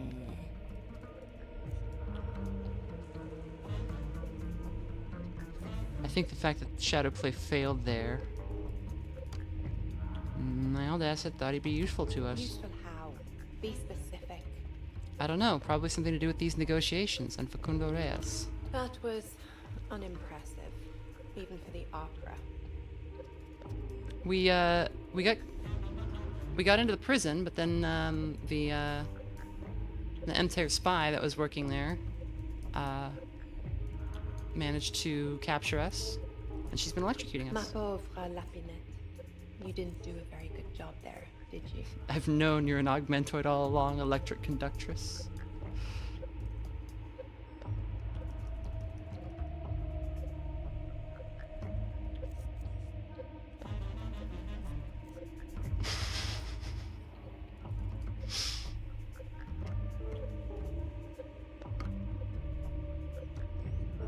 Honestly? Silly thing. I'm flesh and blood, just like you. But I don't get to see any more of yours just yet. Someone intervened on your behalf. Your own personal star. Say nothing. Toute chose qui existe en dehors de l'Empire est une chose sans valeur. Goodbye, Hershel.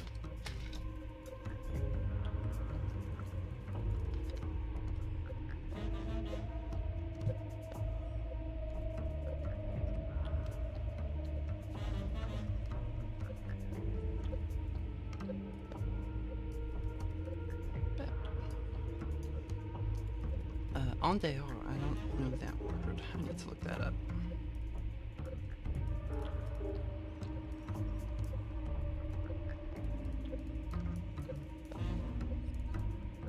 Okay, outside. Everything that exists outside the Empire is without value.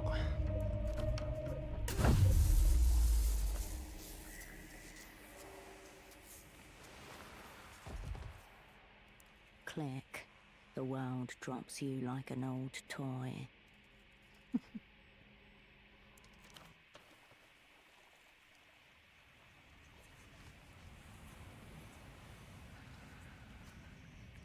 We still got our cup.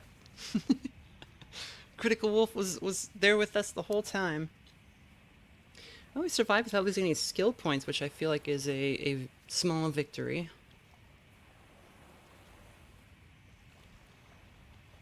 I think the cup is not supposed to be there. Vision, flooding ears and a dull ache in your lower spine. The setting sun is hot on your face. Purple light spots are burned into the back of your eyelids.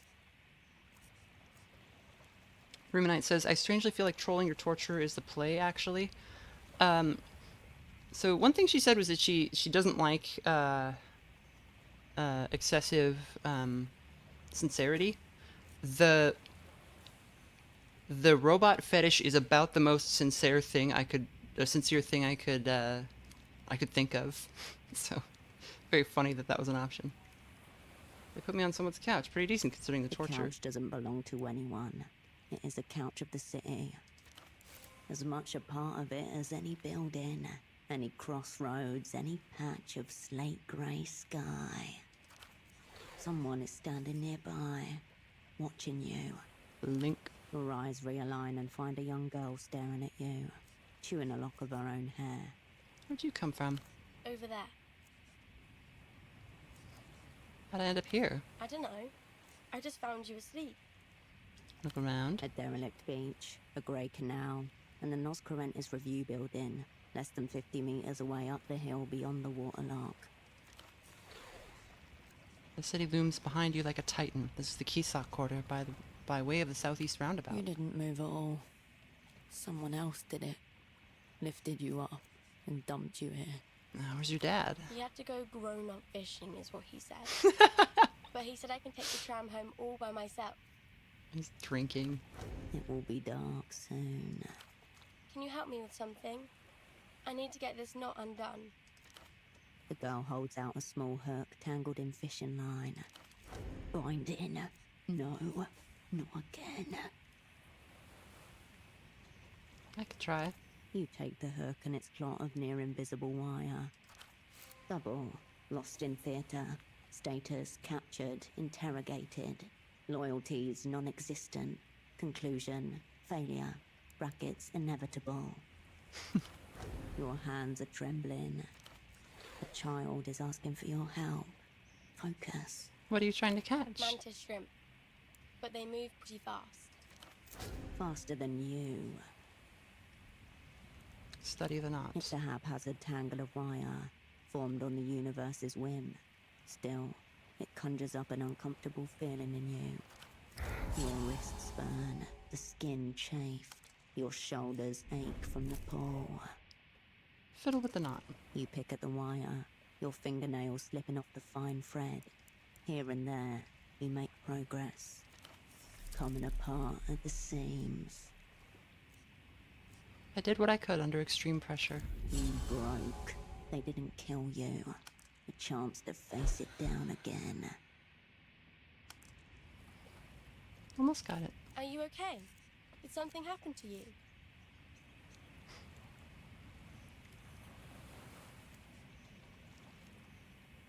Yeah, I lost a round of my favorite game. You can always play it again. But you seem so... You tug on the last loop of thread. The tangle vanishes as the hook slips free. So what? I don't know. Very... She knows the feeling, but not the word. I fixed it. Cool. Thanks so much. She takes the hook back and loses all interest in your emotional state. Oh, yeah.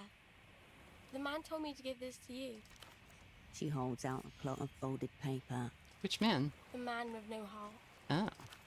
The man in the fogged mirror. The old guy carrying a strange little box. Oh, someone's here. Come here, baby. Come here, baby. Oh. Grub is here. No, I'm not, I think I could do the old guy carrying a strange little box. Yeah. Is he your dad? Yeah, we're just good friends. Maybe you're old too. It appears to be an origami rendering of some kind. An anatomically correct human heart. Contoured, dynamic, expressive. A shining example of the form. Or at least it would be, if it hadn't been subjected to the inside of a 10-year-old's pocket. Wouldn't it have been easier just to fold it into a heart-shaped heart? Easier, yes, but less fulfilling. Take the heart and unfold The it. flattened paper reveals a handwritten message within the shape. Big ticket item about to hit the organ block. Opening bids already coming in by payphone. Party alley, west side. Who will we say is calling operant? I'd talk like that all the time if people didn't flip out about the narrator so much. Below the scrawled text, a childlike drawing of a heart, coloured in red. This heartless stranger no doubt organised your release from the jail. Did he say anything else? Nope. Thank you. For what? Your gaze instinctively turns north, towards the fog and colour of Party Alley.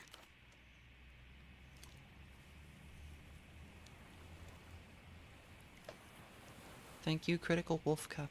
This Couldn't have done it without you. payphone then. It seems someone will be waiting for you on the other end.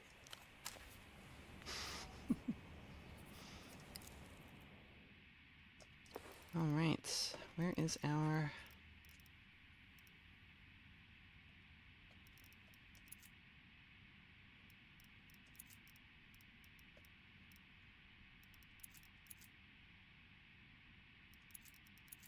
I wonder why. So I was expecting that we'd be able to say that we were there on behalf of like looking for Malin's dad,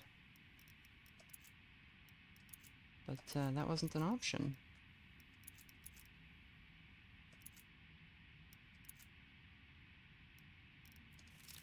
Let's see here. We need a shirt. And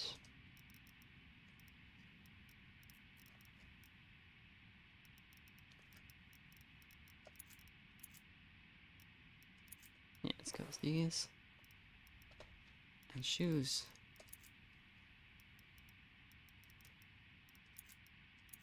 Kind of like the loafers.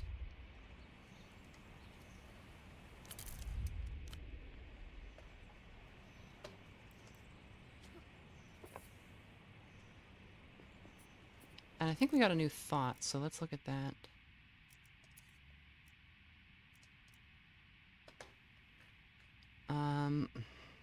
Spiritual autosurgery is suppressed.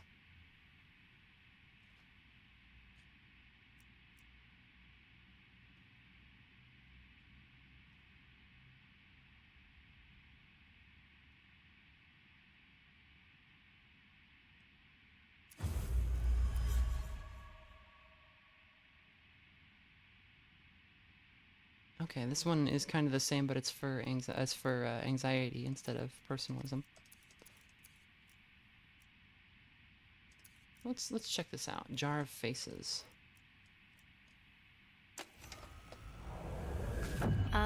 Something's peeling underneath your chin, right there.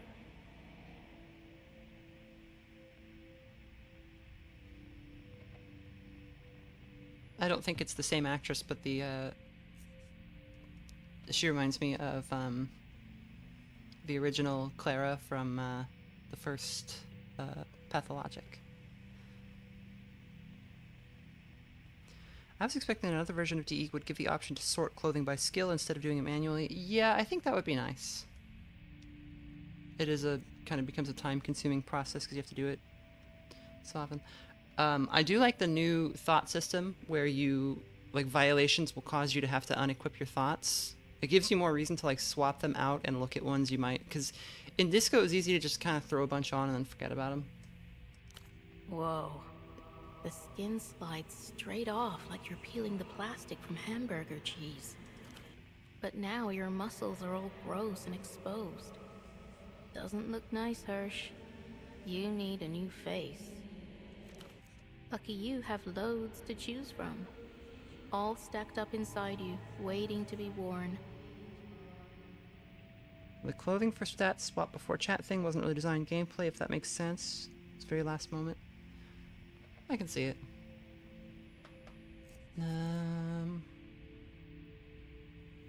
Where'd they come from? Years of studying the expressions of others, and of course, their reactions to the faces that you make for them. There's your woman of the people face, your craven hussy face. That one got you out of a nasty stitch in Azura the Third in '84, didn't it? Your bitter melon face. Is my real face in there? You're not sure. Hard to tell. You can't really remember what it looks like. It's better this way. You'll always be who you need to be, and never who you are. Get the moisturizer. Very well.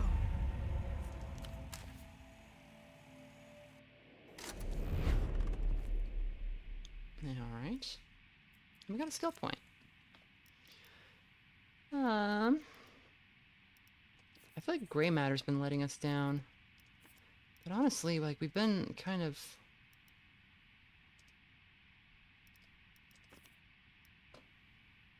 getting knocked around on all fronts, really.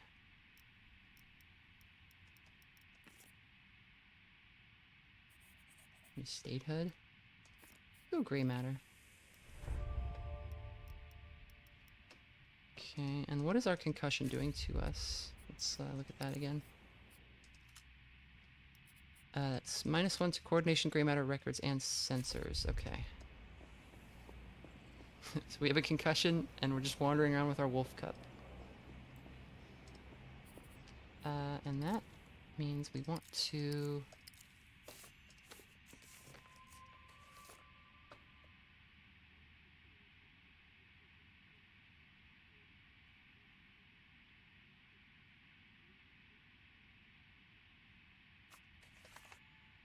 in defiance of all known laws.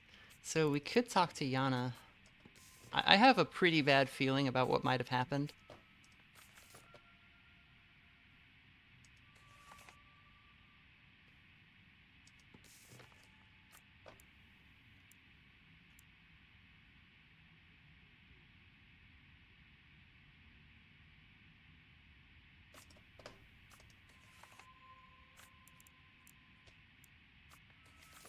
Okay, so we...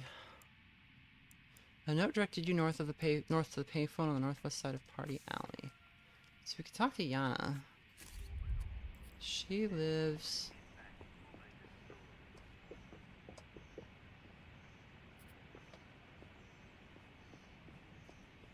Oh god, where does she live?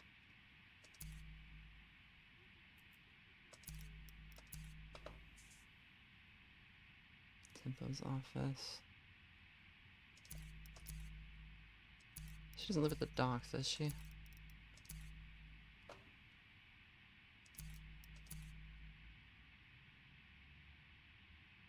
she up in the back of Party Alley?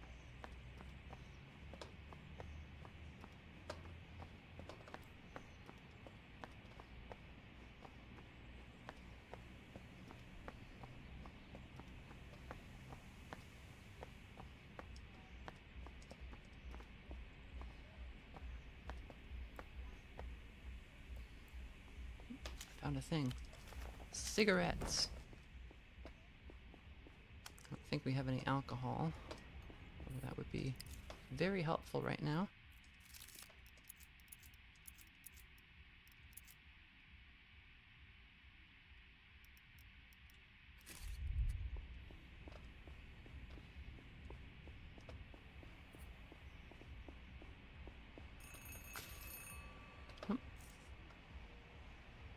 Just pick up the receiver.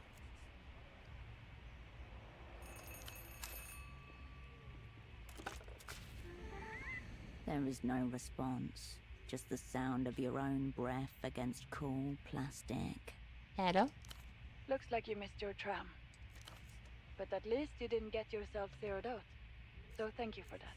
Mel, what is this? Just a casual phone call between old friends. We've got a lot to catch up about. Whose heart was that on the message? You really went off script back there. We're lucky an old associate reached out and filled us in. Something different about the projections just now, against the old palace of culture. Ahead of you, there. Today, 0 soul down. Artificial dreams flicker against the wall, fleeting promises of what could be yours for the price of a few soul.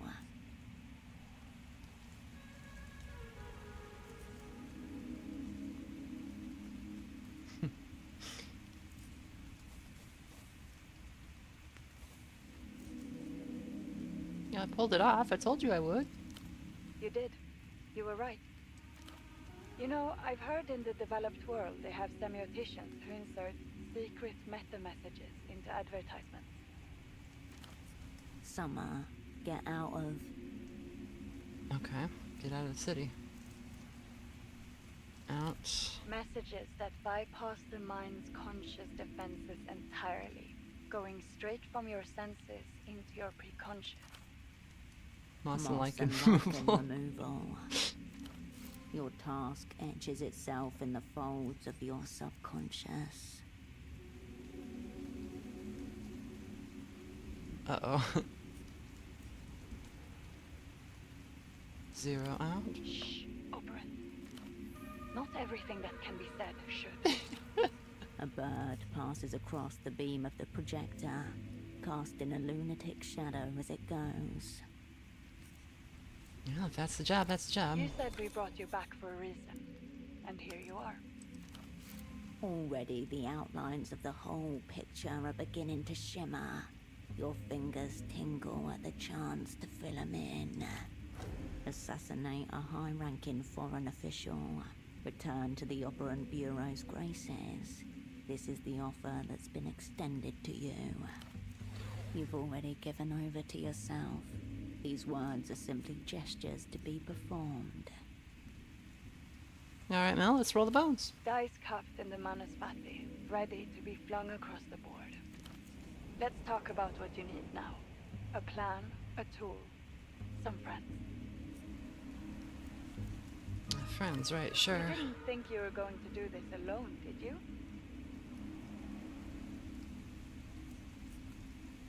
The help we need is existential, ontological, maybe even hauntological.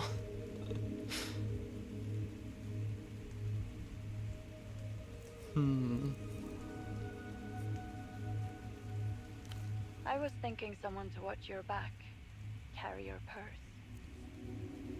Ah, you mean applied philosophy. What I mean is you're going to need a squad. Squad, from square, a formation that can defend itself in 4 directions. A squad, so 4. The knight errant, to assemble and guide the rest. The cupbearer, to stand by you absolutely. The astronomist, to reflect things in a different light. The fool, for a reason known only to one.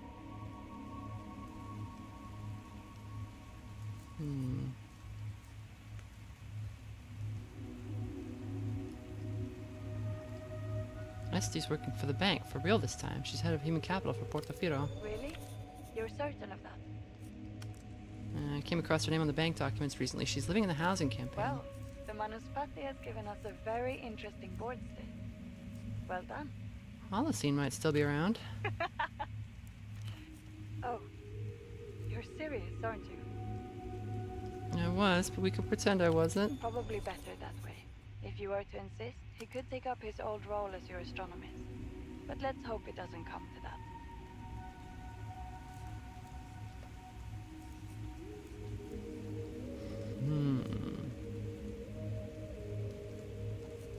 Carolina will come back if I ask Yeah. her. She probably would take any role you offered her. Her, I actually have a note on here in my files. Seems her father set up a clinic on a houseboat somewhere in Kisak. Maybe worth paying him a visit. A houseboat doctor. Could it be Dr. Hugo? Perhaps he's changed his name. Tempo's gone, got into some trouble with the Weeping Eye. That's a great shame. I'll make sure he gets this unmarked star. But he did leave his apprentice behind. She's smart, huh? Much like your old friend himself. And you think she might be up for this? I don't know, we'll see. Worth asking about her availability in any event. Sure, I could track Ramses down. No question. You and he always got along. Friends even. Good with wires and things, wasn't he? A decent fool. No phone line is safe when he's on your side.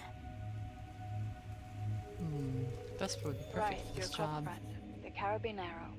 He could play nicely as a fool, assuming he hasn't pickled himself in schnapps.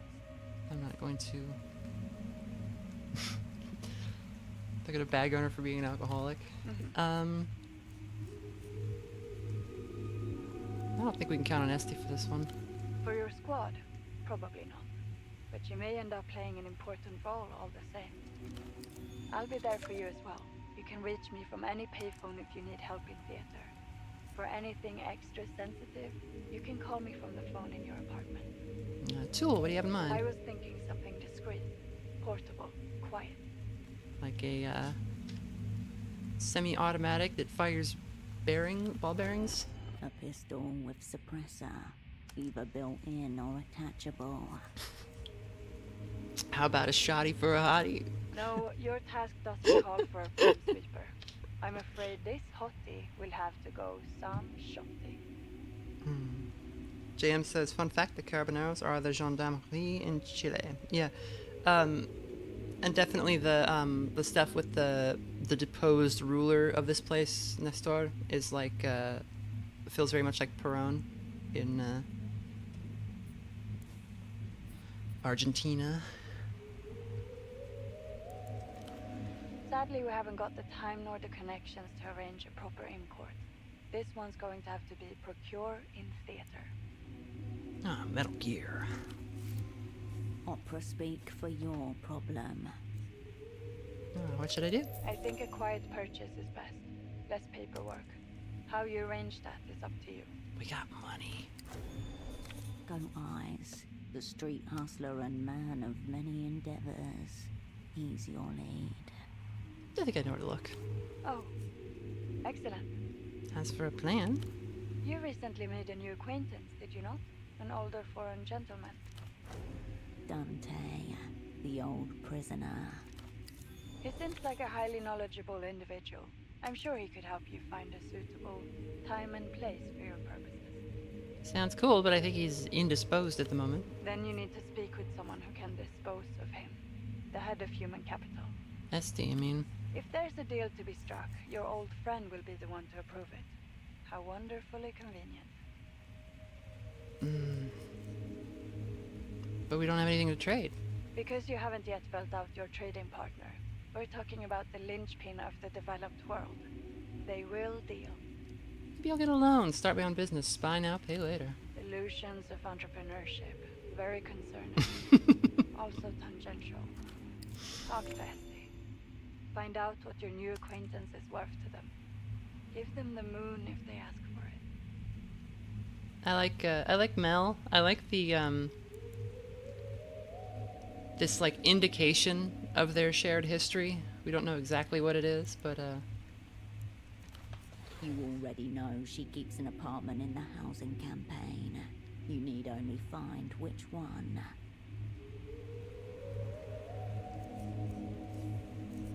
well, we give them the moon, they give us Dante, Dante gives us the plan. It sounds so fun and easy when you say like that. Of course, in reality, it will be very, very hard.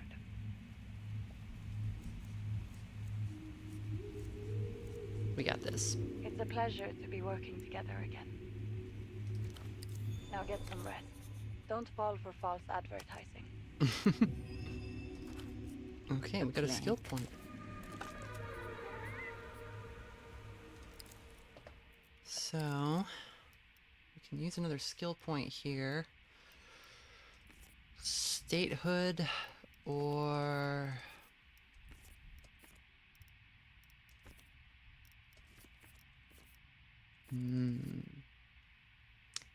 We'll eventually need coordination to shoot that guy, but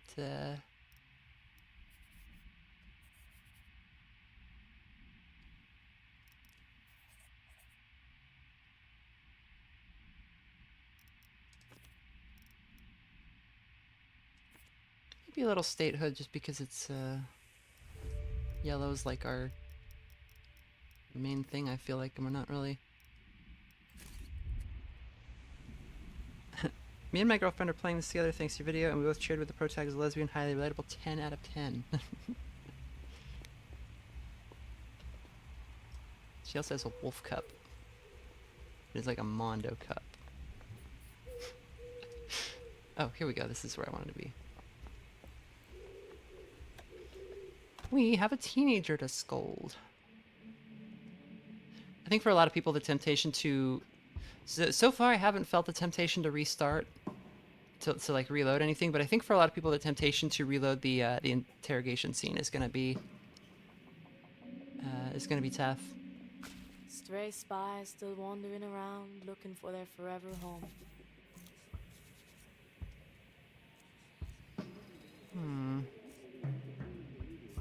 Found the old Lucian. He's got a name now, Dante. Alive? She stiffens, homes in on Her her. safety catch flips to off. For now. Where? That's the opera business. Now, back off. Secret jail. You were right. Rookie error from a fucking retiree. He should have never picked up that phone.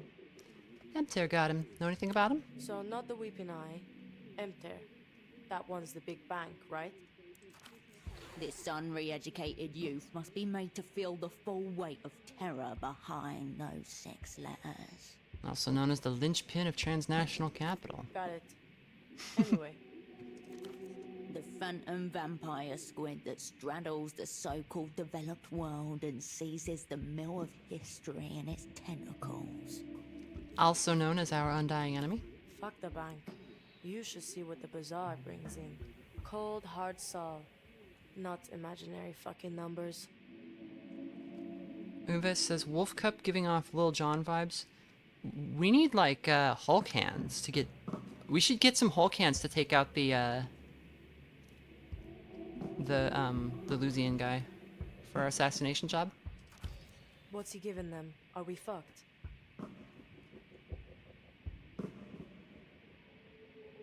Nah, some sadistic woman tied me up and electrocuted me. I gave them some stuff, not you.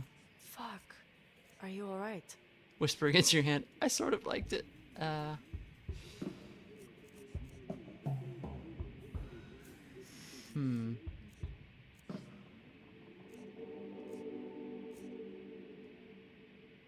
Not really, yeah, no. Sorry to hear that. You look alright at least. The girl extends her arm and gives you an awkward rub on the shoulder.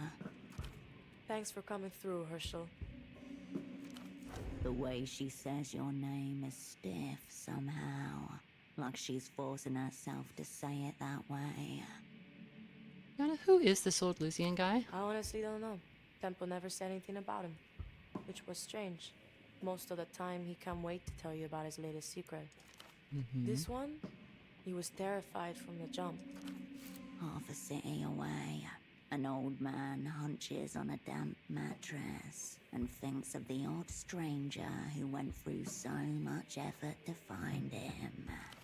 Does Dante prick say anything else?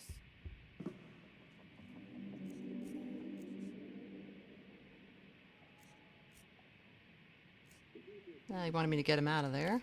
And what's that gonna cost you? And no one's named a price yet. Well, we've got to do something about him, haven't we, Hershel? Loose fucking end. Someone's gonna trip and break their neck. The girl watches you, dancing her cigarette back and forth in front of her face.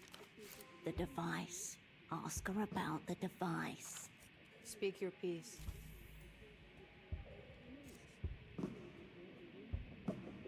The other thing, that device the old guy smuggled out of Lewis for Tempo. He's pretty sure he gave it to you. Who do you trust? Me or this clapped up old clown? Him at the moment. Do you have it or not? Oh, that mega violator. Yeah, sure, I've got it. No backhanded retort. No reflexive insult. Dante said it's a really rare bootlegging device. Rarest you've ever known. One of a kind, even. He said I really need to see it in action to understand. How do you know you haven't already? Impossible. Big Lusian secrets, cigarette pals, mega violated, matching cigarettes, lots of cunts going around. Who am I dealing with here? Yep, that's what I thought.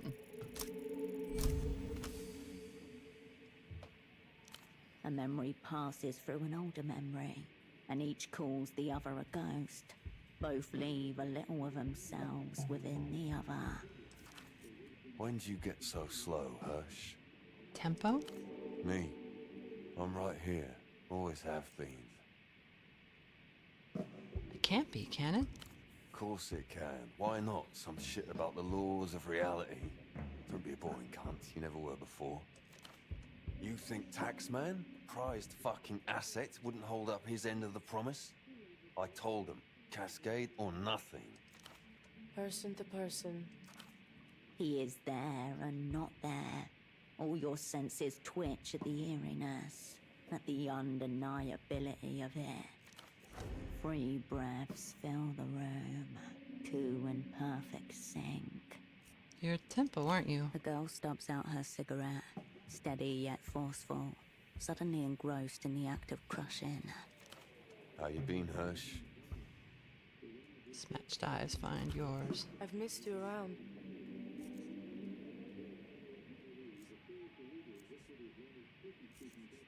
Whoa. Yeah. Curse go forward, curse go back.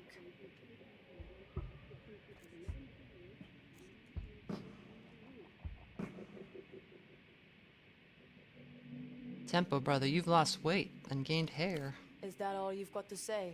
Nothing but stupid fucking jokes. Why didn't you just tell me this from the start? Because there's a lot at stake. Because I didn't know whether you were on my side, let alone dependable. And because you were pretty late. You knew I would be. Being predictable isn't a good thing, Hersh. Also, I really didn't think you'd believe me. I mean, I wouldn't.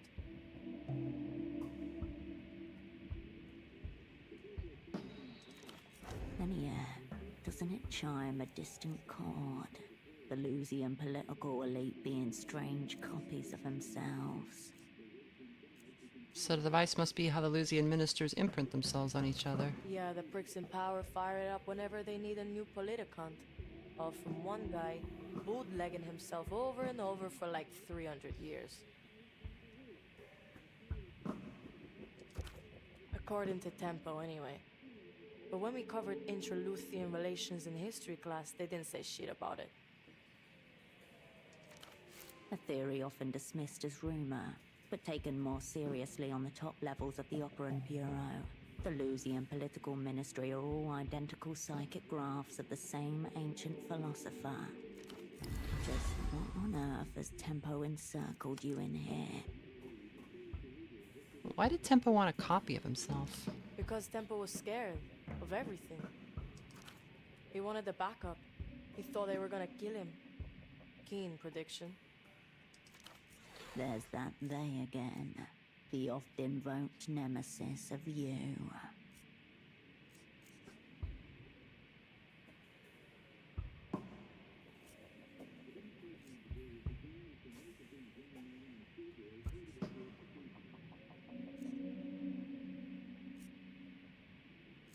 But you, Yana, are you they or are you us? I'm me. Close enough. I'm not trying to fuck you, Hersh. But believe what you want. Well, how can some device make copies of people? They're more like bootlegs. Imprints, I think they call them. Sounds impossible, right? I thought so too, but clearly, a little bit possible. How? Witchcraft. It's like a bad mirror. A wishing well for your loose dreams. For all the inner colors of you. I need specifics. It starts with a memory or something. But don't ask me, I was considerably fucking hypnotized for most of it. Kind of. He just gave me a load of ketamine, which I'm pretty sure isn't in the official manual. But you have to be like a blank slate. Totally receptive, basically comatose. A weave of city away. The being formerly known as Pseudopod twitches in his dream. There were pictures on the wall projected from the machine. And I think an image of Tempo as a kid. Like I said, fucking witchcraft. What are your inner colors, Yana? Darker than I remember them. This is a lot to process. I'll have to do some processing. I don't have shit of his memories either, so let's not play 20 fucking questions. I'm just him now, and that's it. And you agreed to this process? There was rain in my head, Hersh. It was always raining, and it was always midnight beyond the clouds. I wanted an ordinary night with ordinary stars. I don't know. Not that. Did you find it? Not really. But it stopped raining, at least.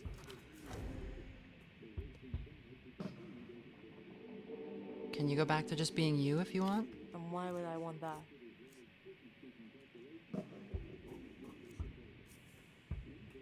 Maybe you made a rash decision. Nothing rash about it. Trust me, I've been thinking about this for a long time. Anyway, this is a forever kind of deal. And the deal is, I deal with it. Move the fuck on.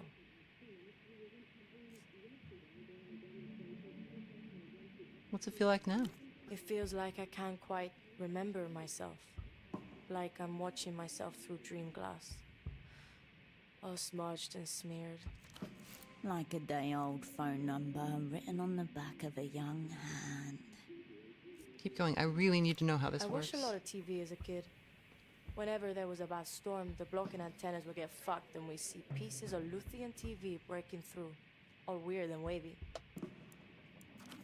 That's how it feels sometimes. Like a signal error. Hearing someone else's thoughts and now they're yours. But the static's not the thoughts. It's my mind trying to make sense of them. So you haven't got two people in there? Nope. Just me. But also there's more in me now. Outside the coverage zone. Tempo, tempo, tempo. It's Yana. Just one Yana. Said for herself. Not for your sake.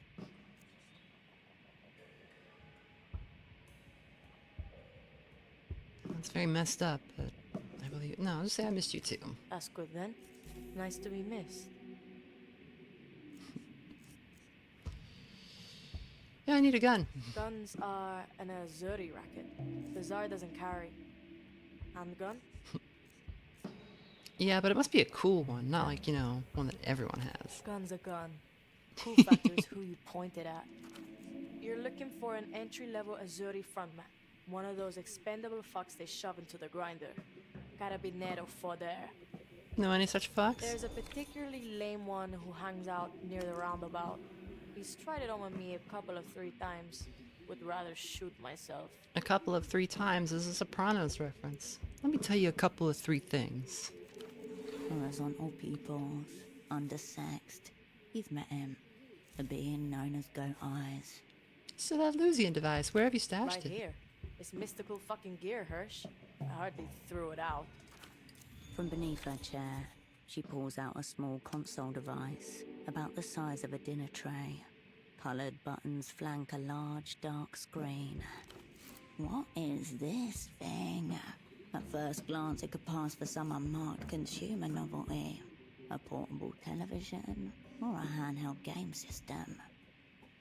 It's kind of ominous. You getting that? I'm getting ominously cool, Hersh. This is the thing that made me what I am. Does it still work? Nope. Fucked. Needs batteries. Special Luthien batteries. Okay. Might be better for you to, you know, hang on to it or something. Jackpot.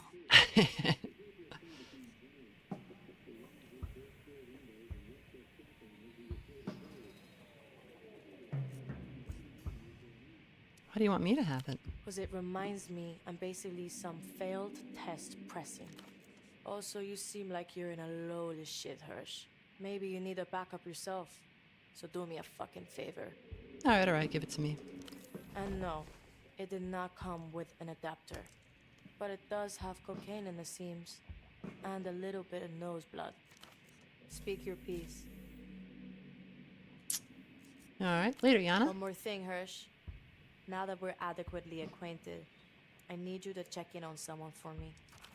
She flicks loose ash from the end of her cigarette and watches the orange glow die. You up for it or what?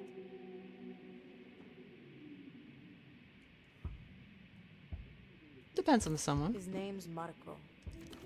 The teen with the scarf. though you recall him as more scarf than teen. Must be your boyfriend. I've met him. Nice kid. He's not my boyfriend. We were just hanging out for a while. He's the guy we Maybe knocked we the still tooth are. out of. Whatever. So what's he up to? Some cunt has me in his crosshairs. A cunt with weird headphones and a shit mustache. Who is he? Dunno. Headphones are the defining feature. And the fact he's after me. That's why I'm here, and not in a bazaar. Midnight pricks won't stop exiting the fucking woodwork. Why's he after you? Well, I'm pretty sure it's about that imprinting device. The Mega Violator. The soft piano music rises again, nearby yet very far beyond you. What a He coincidence. probably knows I have it. Or had it. Because now you've got it.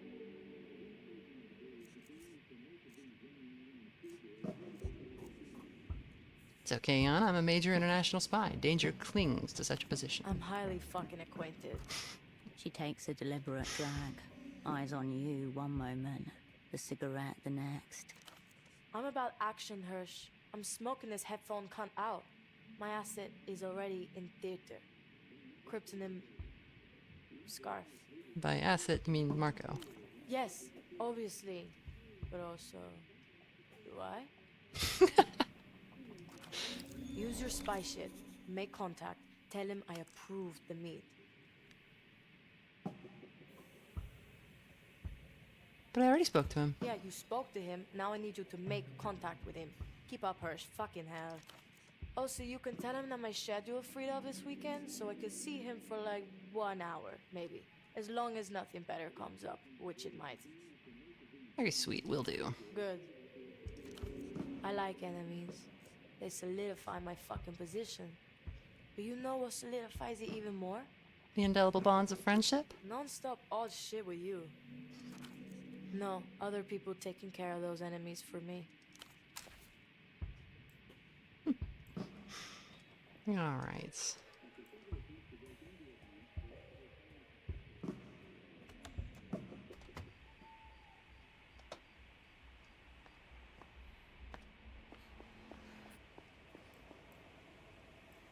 We can go get our cocaine coat.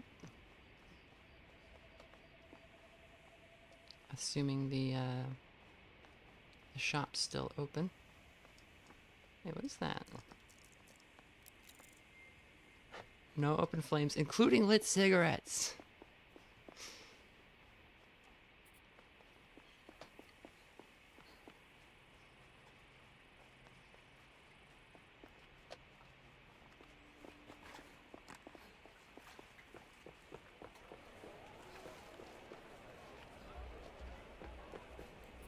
Okay, thank God. It's still. You return to the rack of play. The rack sweat, kinda cool.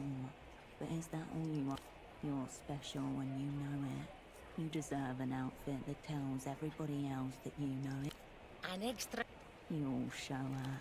Attention-seeking fashion does not go. Price tags rustle beneath your finger. Wear it well. Oh, there's also an ultravioletta t-shirt. Leather trousers.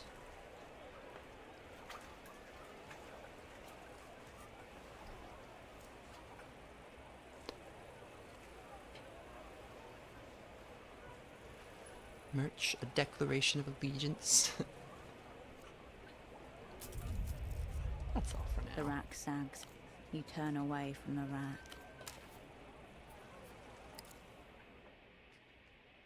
Okay, let's get obnoxious. Oh yeah.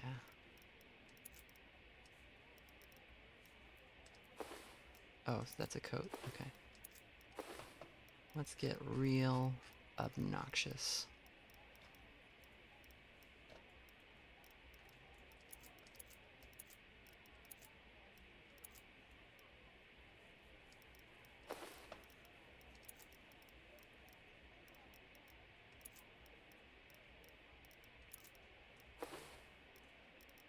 Need different shoes.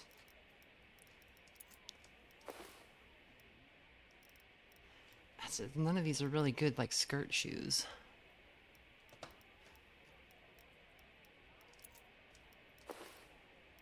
Definitely not. What was that, Grub?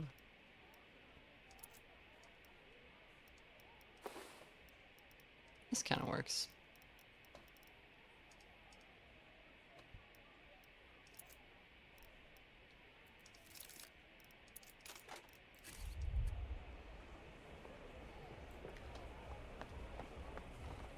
Let's see if we can fit in with these. Oh, we need the. I think we need. What takes your fancy? We need the party wig. Must be some party you're going to. Oh yeah. You need anything else? Thanks for stop.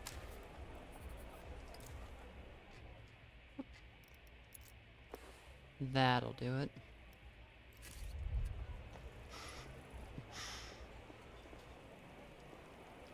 I need to plug something in real fast. And I should get a...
Yeah, so to clarify, like Tempo didn't like take over her mind or anything. He's dead. So he gave her, on top of what she already had, like a copy of his persona and memories, but she doesn't have like the full memories of his life. And that's just kind of like layered over her existing mind. So she's not, it's not like he stole her body or something. It's more like he just like left an imprint of his persona with her.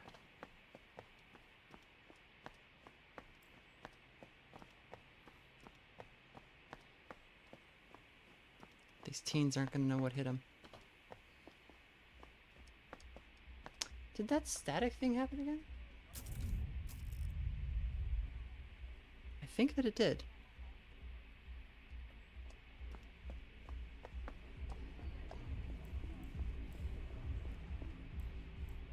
We can bug Marco real The fast. teenage boy nods hesitantly as you approach. Odds of him being asset scarf, 95%. Confirmation encouraged. Yana sent me about the headphones, man. The adolescence features ever shifting between boy and man land firmly on boy at the mention of her name.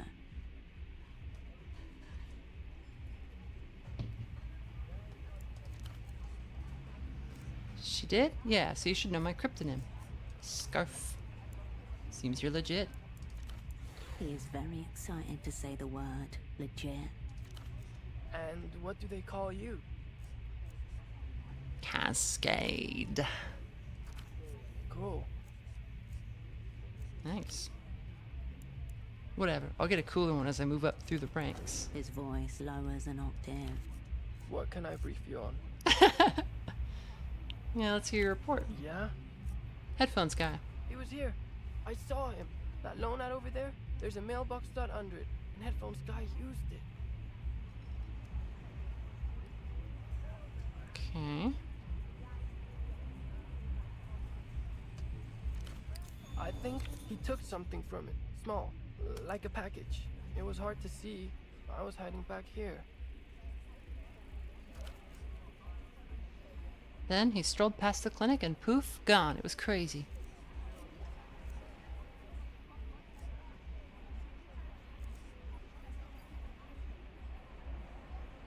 What do you look like? I took notes. Tall, smoker, long jacket, big collar, biggest headphones ever, and creepy. That's underlined 2 times.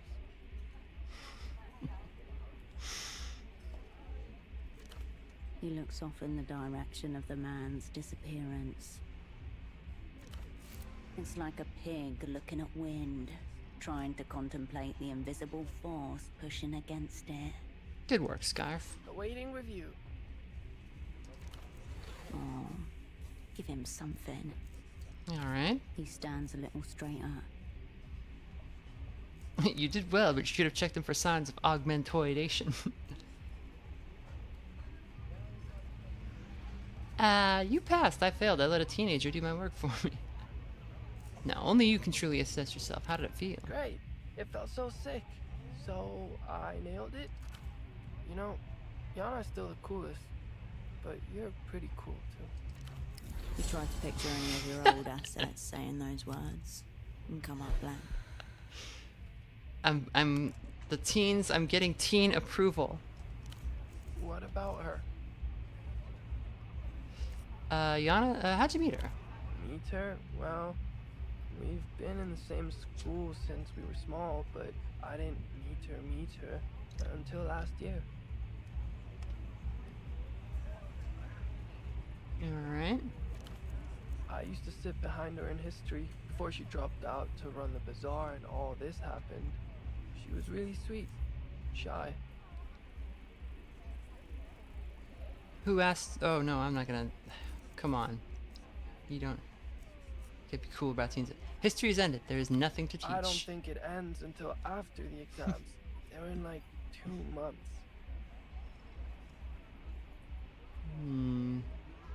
Notice anything different about her lately? He shrugs. You've asked an open-ended question to a teenager. Try again. Like, for example, have you noticed that she's a middle-aged man? Saying cunt a lot, smoking Ouroboros blacks. Yeah, new things she's doing. They're Just cool. Not gonna spill the beans about that. She says What you can about see her for an hour over the weekend. Really? Yeah, whatever. Sweet.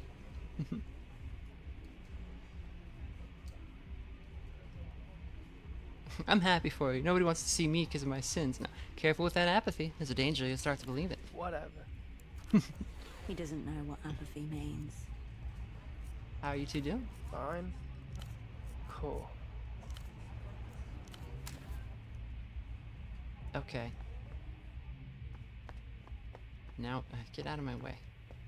We need further teen approval to prove that we are not middle-aged and we're still young and cool.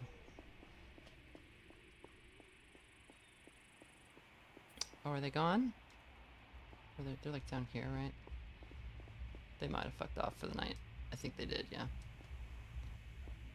Okay. Get them tomorrow. I think we can talk to Dr. Gonza now, though.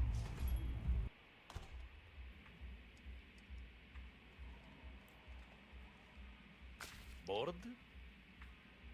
Not this again. I say the same thing to you. What do you want? Your anti-loss treatment didn't work. Not even a little? You know? Nothing. By God. So there's no hope for him.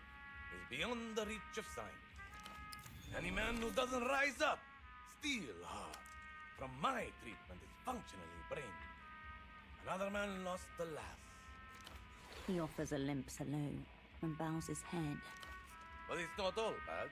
As a doctor, I am qualified to tell you. You now have moral carte blanche. That actually sounds really bad. Bad's in the past, lady. You're free to now ride him, bury him, dress him up in a silly little outfit. Good to know. Party's on, sister. You're not even the person anymore. I'd like to talk about Dr. Hugo again. What did the swine do this time? Did you know he has a daughter? Somehow, yes. I suspect the fertility experiment gone wrong. That, or the world's saddest mercy fund.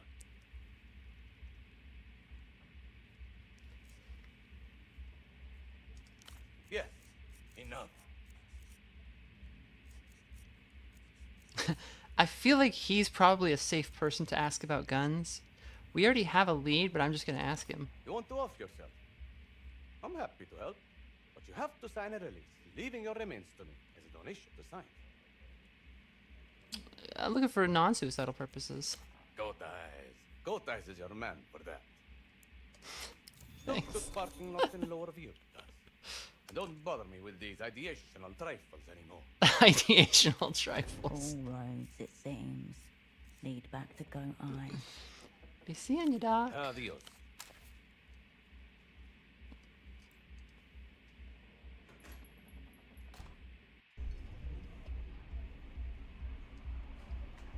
Where's the club music coming from?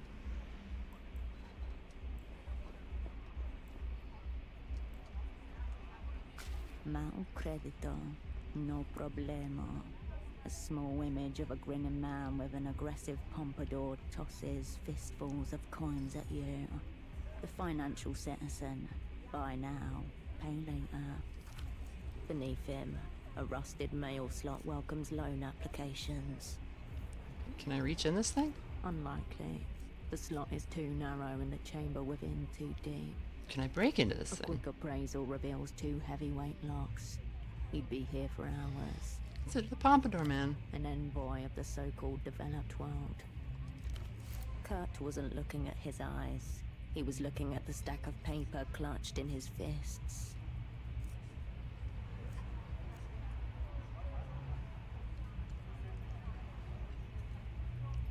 They're very compelling stacks of paper. No, glance at the fine print. All disputes fall under the credit provider's local arbitration. Any further details about the credit provider are nowhere to be found. This is a facade, a translucent mask. So why would the headphone man stop here? Because he is an operand, and this is an astral door. A dead drop operated by a predatory foreign financial entity. The 6 letters flash across your mind. Capitalized, bolded, underlined. EMTERR. Who else? This credit provider is a limp in-joke from the Empire's sound territoire. Take another look at the Pompadour Man. You notice now that his wide grin doesn't quite reach his eyes. Is EMTERR after Yana? Enemies all the time. The girl's greatest inheritance from Tempo after the 3-pack-a-day habit. The metal flap creaks open. The gold around the rim is stained with bronze and scuffed with scratches. What's that inside? The blade of light catches crimson plastic. A red disc, marked with the words Ultravioletta, followed by you but from a dream. A tensing in your gut as another piece of the Doom puzzle slots into place. We've been outspied. And outgunned. Still doesn't explain why he wasn't wearing trousers. You gather your thoughts, staving off the final insight. Let's break this down. Begin here. The weird man in headphones is an EMTERR operand. That much is clear from this astral door. Logical succession. Most important part of the job. So EMTERR, through the headphone man, gave Pseudopod an Ultravioletta disc. The matching discs cannot be a coincidence. The headphone man and Pseudopod must have made contact. Did Pseudopod defect to EMTERR for a disc? I really don't think he defected. So more likely. Music can transcend ideological divides. No, the disc was a weapon, not some accident. Red for danger. Red for a bearer of the plague.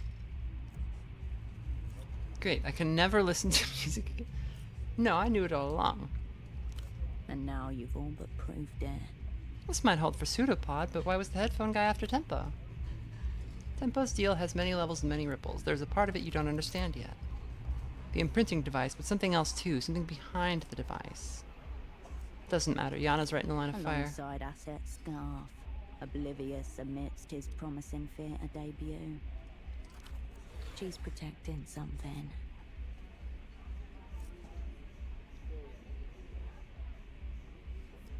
Marco? Something else. Something deeper.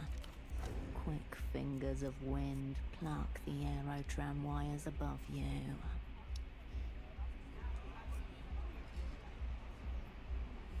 Everyone's operating on half-truths here. Yana too, that's how our thing goes. Your dial's reading closer to three-quarter truth now. Either way, she needs to tell me exactly what's going on here. The pompadour man looks expectantly over your shoulder, his gaze alight. Danger, grave, behind you.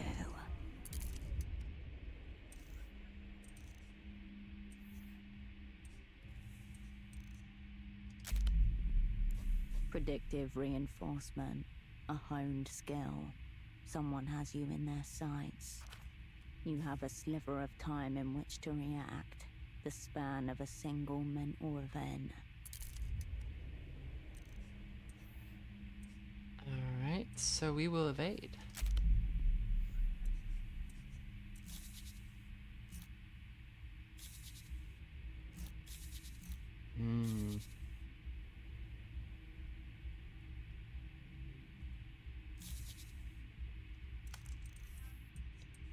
What would inaction take? Stay still. Okay, we need to try to evade.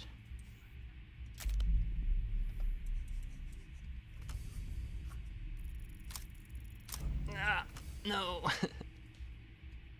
Full-on evasive maneuvers, speed and distance. Now. Lunge right.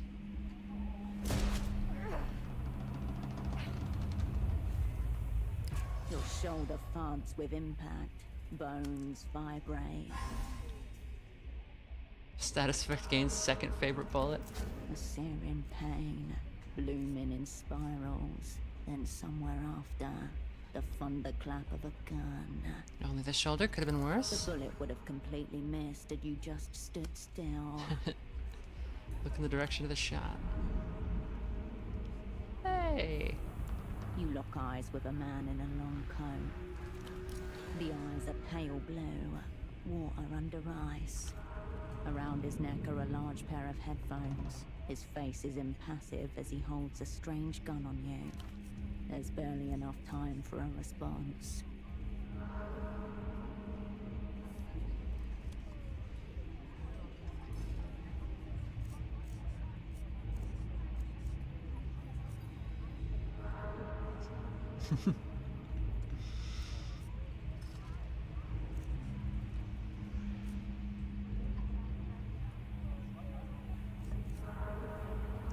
Yeah, every single one of these is good.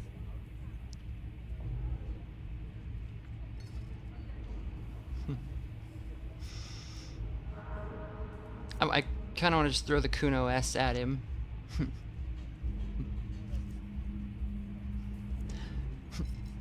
Do it! Set me free! The man starts to respond, thinks better of it, then ducks and disappears through a metal door to the side of the rooftop. As he goes, you catch a flash of vivid coloured lining on the inside of his coat.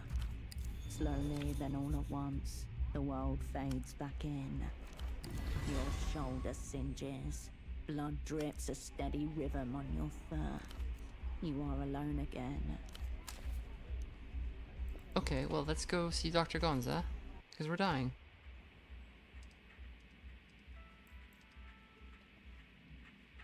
Bored?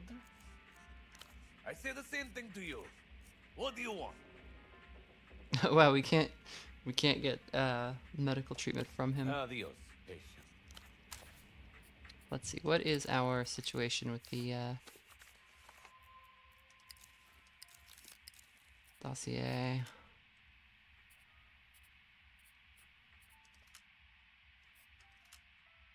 Second favorite bullet wound for 24 hours. We have a set of things.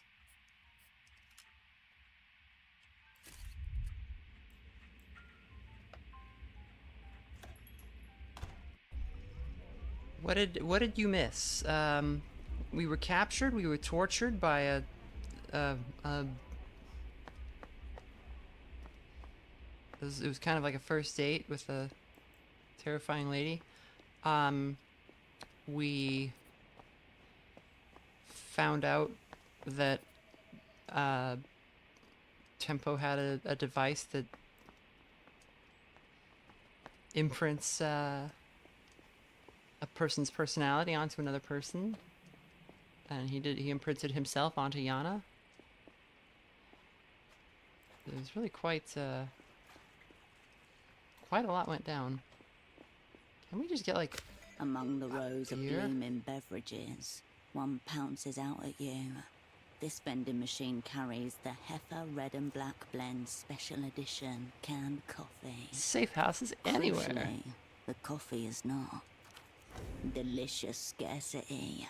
Obtain. Consider the vending machine. Automated, unfeeling commerce stares back at you. It is no coincidence that the contraption before you mirrors the proportions of a coffin. I'm its prey. It wants to eat me from the inside out. Another apparatus that extracts money from me. Great. Buying things from a machine is lovely. I would buy everything from a machine if I could. No joke, the soda machines like the vending machines everywhere in Tokyo are so nice because it's so hot there. And just like the ability to just get something anytime is... The serpent that devours its own tail. The rabid dog that defecates then reconsumes. You may find it. Okay, we need alcohol. And... Heifer Red and Black. You may... Actually, these guys might have a drink for me. Let me see. Messiah. No. Until next. I could dip into the bar. I could go to sleep, but there's like stuff I want to get done that you can only do at nighttime. But I don't want to wade into like a potentially bad situation with these hazards so high.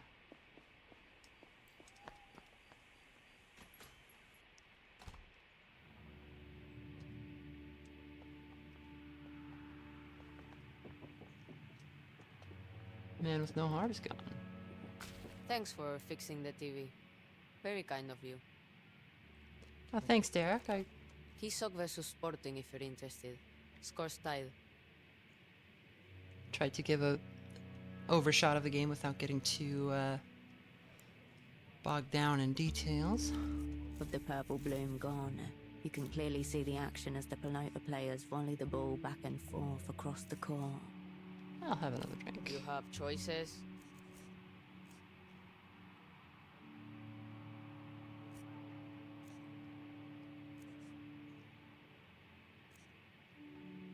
Alright, let's get a schnapps. Your money, your liver.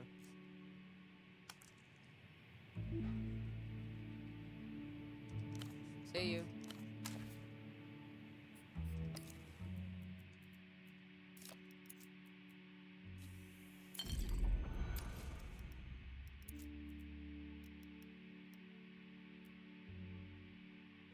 I think I actually do want to go get like the good coffee.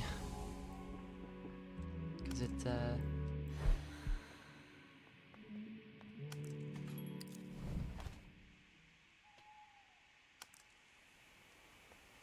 details in this case is what had me worried and wondering for a while.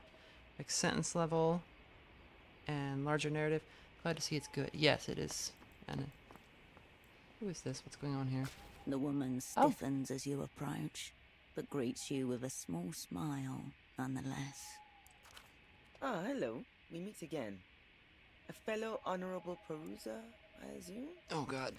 We did steal one. Referring to the honor book stall next to her. Yeah, perhaps before. Interesting idea. Isn't it? Any effort to make literature more accessible is to be admired, in my opinion. Let's take it further and go money. Let's abolish the class system. Oh.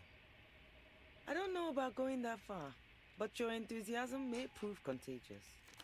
Anyway, enough of that. Is there anything I can help you with? The way she phrased that. What are you reading?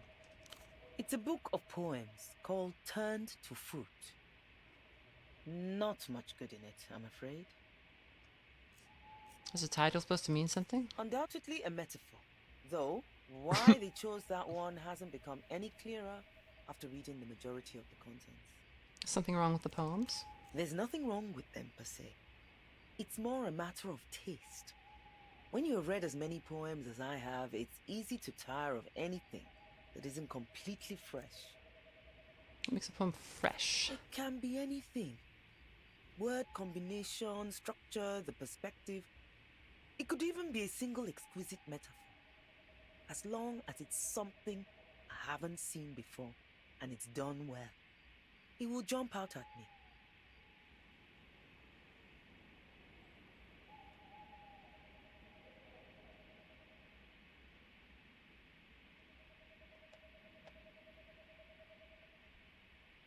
I have eaten the annoying orange that was in the icebox, and which you were probably saving for breakfast. Forgive me. It was delicious, so sweet and so cold. I hate that poem. I think it's an example of what I was talking about earlier with the sort of death of structure in American poetry. I know there are still people working who do it. Somebody in the Discord was showing me an example of a poet who seemed good, but like the stuff that gets mainstream play is all that a non-poetry fan is going to glance across, and every time I see a Rupi Kaur poem, I want to just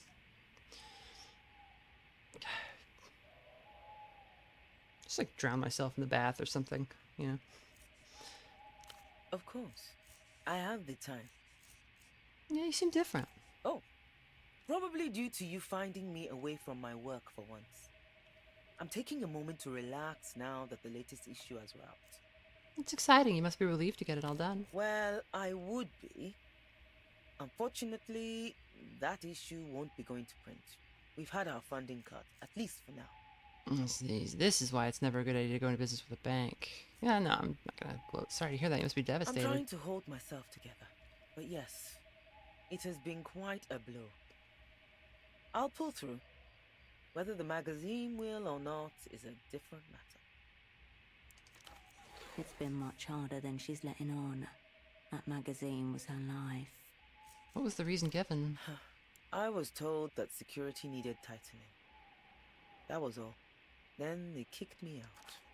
No doubt due to the security breach you enacted. An unfortunate knock-on effect. Did you know about the secret jail under your offices? I knew there was something happening down there. But I admit, I'm a coward and a shell. I chose to look away so long as the review was kept in operation. Yeah, I was tortured down there by your sub-editor, no less. Gosh, you always seem so naive.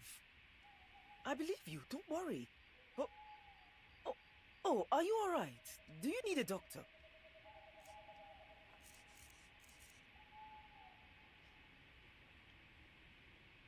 Yeah, I'll survive. I got what I deserved. You don't mean that, seriously. No one deserves that. Maybe I do. She thinks to herself. Let's talk about something else. All of this is rather grim, and I fear it won't do us any good. Let's talk cryptograms again. You've been taken in by them as well, I see. Inspiring tips for the crypt. Any As tips? with anything, it's a matter of practice. And practice makes perfect. Quite.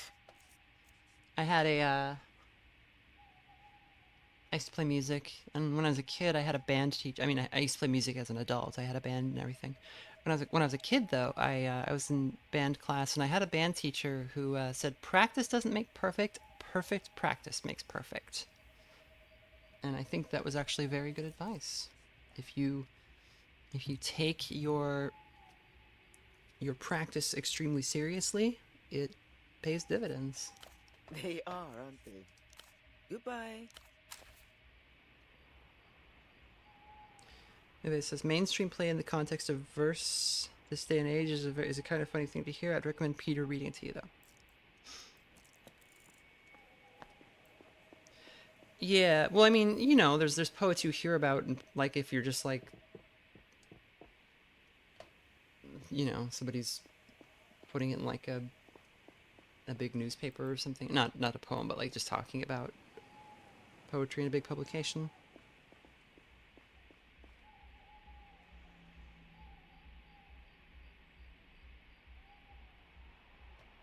Disco is more mechanically replayable and abstract, while Zero Price has more narrative branching, interesting narrative choices. I think the mechanics are in every possible way either the same as or better. I don't think there's any point where Disco has better mechanics. I think they did a very good job of taking what worked and improving the overall product. Okay, so this is accessible now, but I don't want to go in there yet.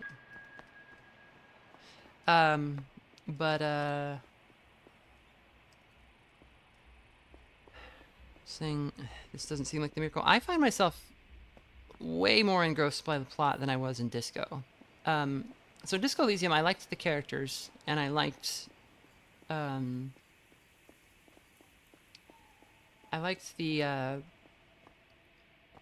of course the vibe, but like the sort of like personal journey that Harry was on. And I won't say that the mystery was bad or anything. It was quite good, but like it wasn't I wasn't compelled by like what the heck was going on in the wider way in the same way that I am in this Red game. and black special and the coins van nothing. What? You were warned. The developed world will happily unburden you of your currency in exchange for services never rendered. Maybe this machine fears you. Maybe it doesn't want to give away a part of itself to a stranger, but market conditions demand it. Shake the machine lightly. Something rattles within the machine's guts. The coffees sway gently. None fall. Harder. Your hands glimpse the machine's full weight as it rocks back and forth. Still, it does not give up the red and black special edition coffee. Cumbrous movement, glacial reaction speed. The automaton may be large, but it is beatable. And possibly... Okay, so we can't get more coffee right now because we are, we're just a little too, bad at that kind of thing at the moment.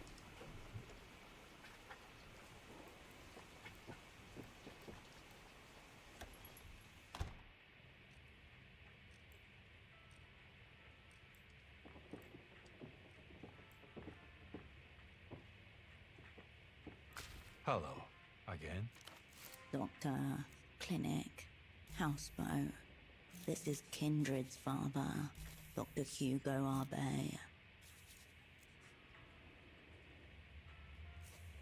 you have a daughter named Carolina? The man parts his lips in measured surprise.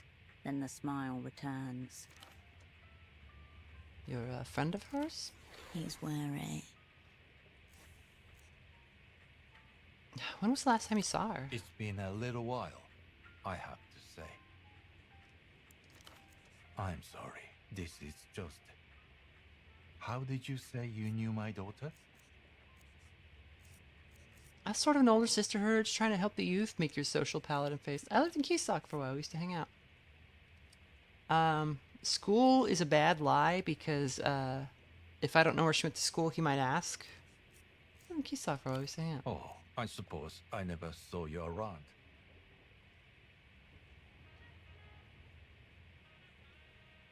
That's fine. I mean, I haven't seen her around for a while either.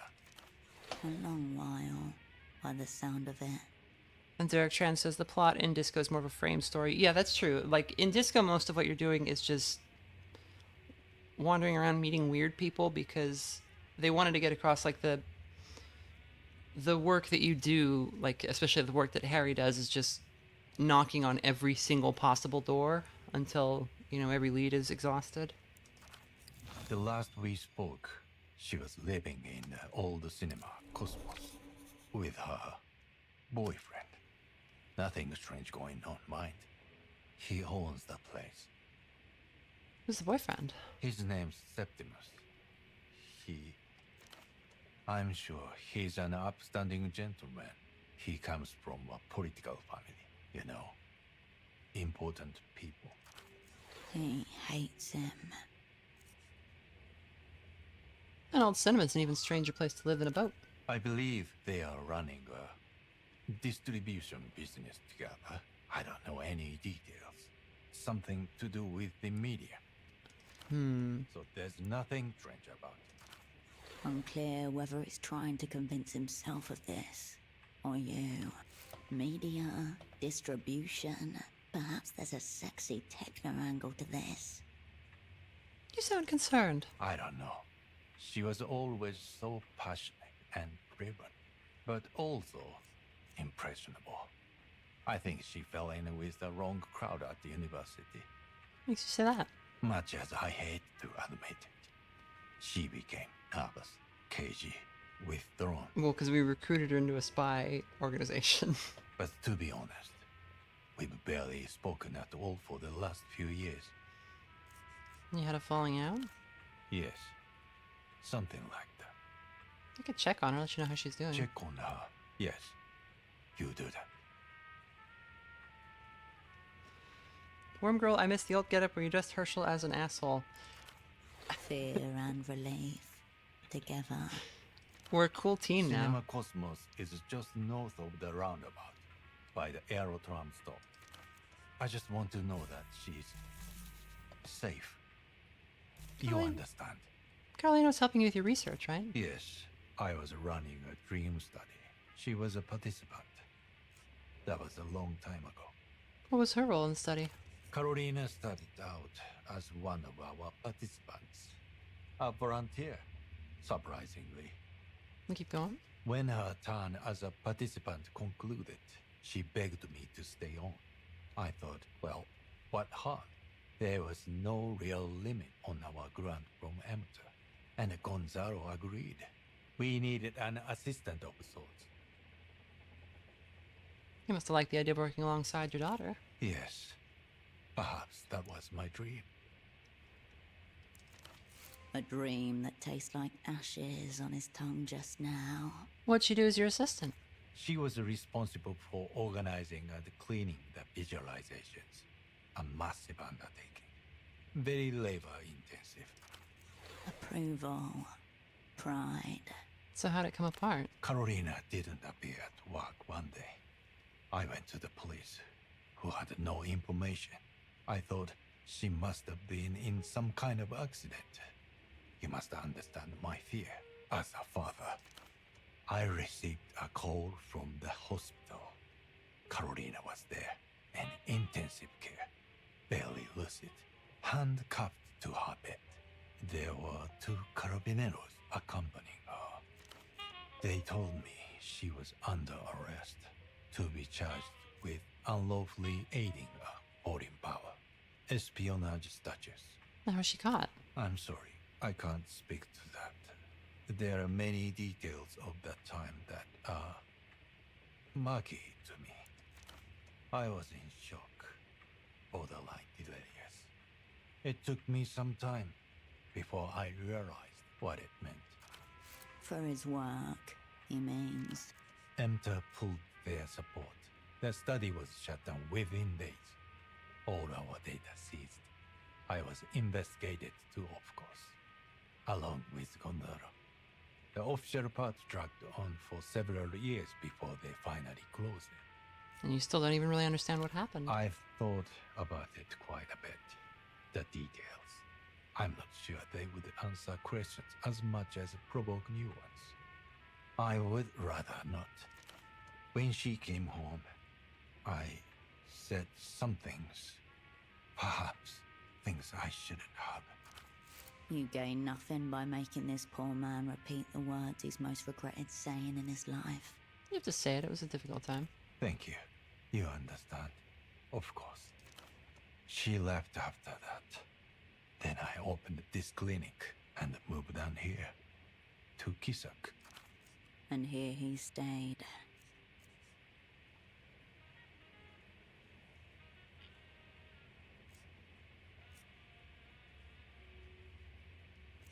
You're both figments in the dark dreams of a vast, incomprehensible intelligence. I understand.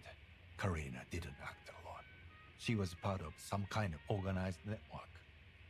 It's very odd that tricks the mind plays.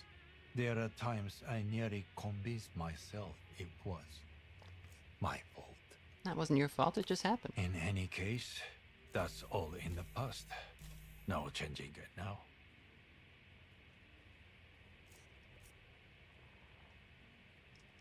Yes. So why the interest in dreams? Dreams are one of the least understood phenomena in nature. My colleague Gonzalo and I developed a novel technique for rendering our subjects' dreams as two-dimensional imagery. We received a generous grant through EMTERR's Foundation for basic research. Though I have to say it was an uneasy match. Why? I came to understand our benefactors saw our work as a form of market research, not exactly what I got into the work for. Did you find anything? It was a long time ago. I prefer not to dwell on these things. Well, why'd you need all the EMTERR money? Equipment, mainly, designed and fabricated to our own specifications. Neural imaging tools, REM inducers, separate monitors for blood flow, electrical activity, eye movement. It's only when taken together that coherent, dynamic pictures can form. An astounding custom rig. One you must get your hands on. It was far from perfect, mind you. Some of the imagery came out skewed. Whether that's the fault of the imaging or the underlying dream matter, we couldn't say. But these were early days. The potential applications, well, they were endless. Therapeutic. Metaphysical. Practical. Instead of simply visualizing dreams, these machines could induce the public to dream more hygienically. The subconscious is the last great untapped market. Dreaming is bourgeois. I'm not feeling a political angle to this. Yeah, I'm not feeling a political angle. I never saw the work as political. Dreams as a fundamental neurobiological process. What happened to all that funky dream tech? It was all technically EMTERR property. The machinery, the data, they took it all. We were only left with one unit, barely functional, not even with the cost to move, they said. And then, someone stole that too. You have a strong suspicion you know who. I imagine they stripped it for components. A machine that could appear behind the veil of consciousness. A machine of magnificent subtlety. And someone stole it for scrap. To buy drugs. Or whatever else. Very tragic for you. Very tragic for the funky, subtle machine. The boo-boo boat is becoming the boo-hoo boat. I can't take this. He nods as a way of acknowledging your sympathy.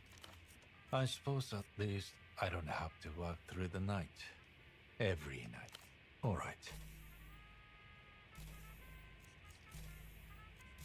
All right.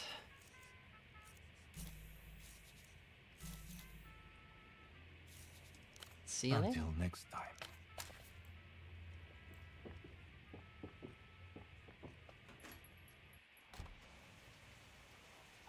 Okay, so someone said fit check.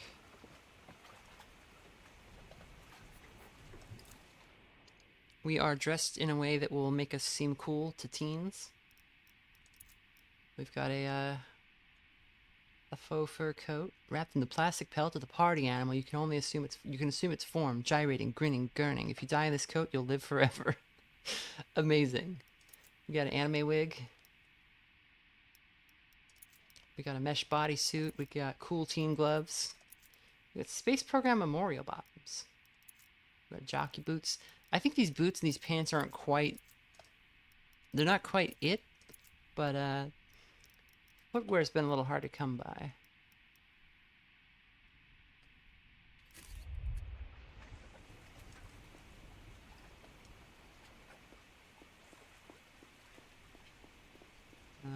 So we can get into the garage door now. If we can find it. We're dressed in a way that would make us think we seemed cool to teens. That's exactly correct.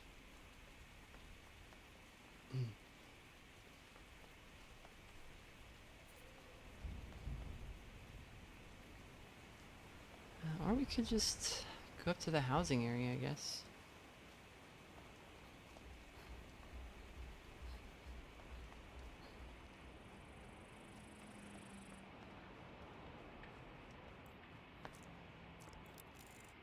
Fancy call box. There's only one button on the sleek metal call box. Next to it, a small plaque embossed with a cheerful dolphin and a glass This must sphere. be Reno's place. The dolphin indicates as much. Poke the dolphin. Consider the sphere. It's black and round. Alright, it's a camera. Let's come back later. You step away from the...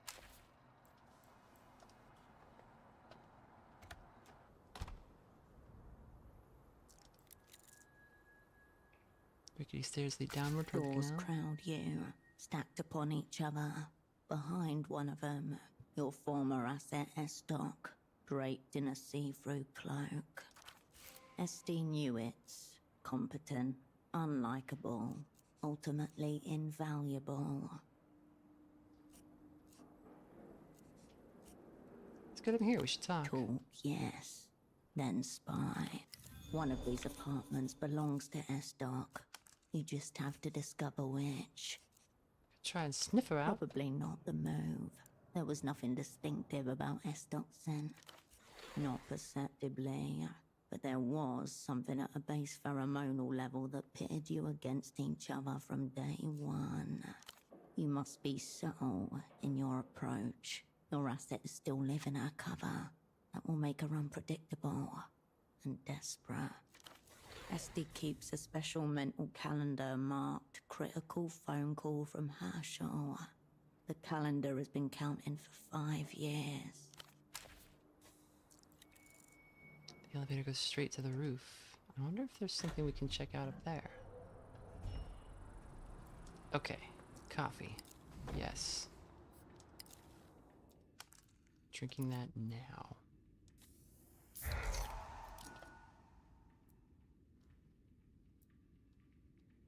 We'll have a melatonin.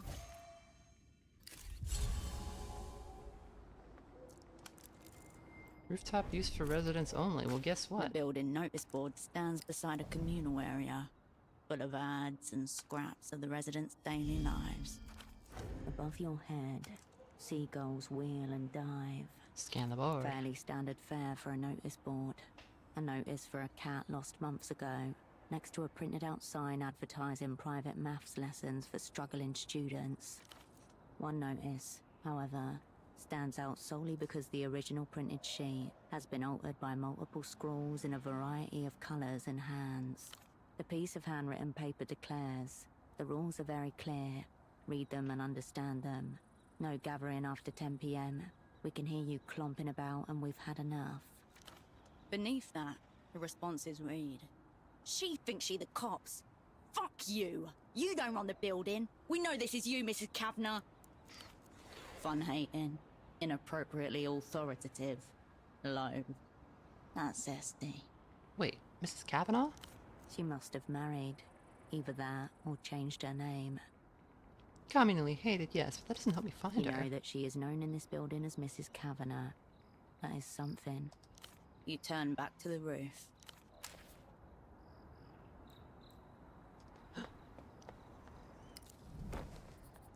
What? Okay, hold on. Where is that? You may have no rank to pull in real life, but epaulets always make you feel in charge. Oh my god. The teens can wait. Oh, it's coming together. Oh. Yeah. Do we wanna... No, we need the boots. We need the boots. Here we go.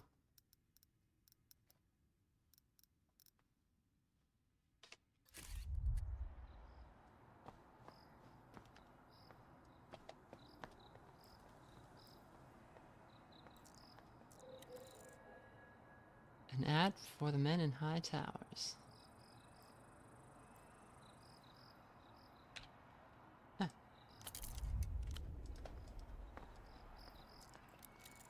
Easy climb. Requires pry bar. Well, we have that. We can simply equip our...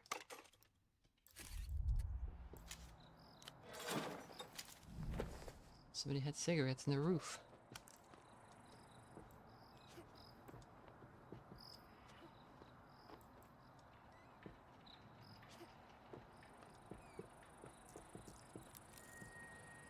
back down.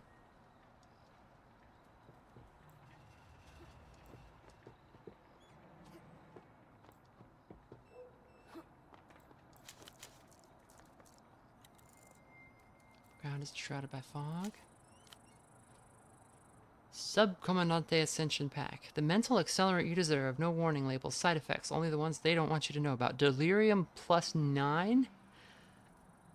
Wait, these are the sketchy vitamins from Bagman. These are like Alex Jones dick pills. Incredible. Clears time status effects. Oh, that's really good. Okay, so if we get shot again or something, we can take the Bagman vitamins.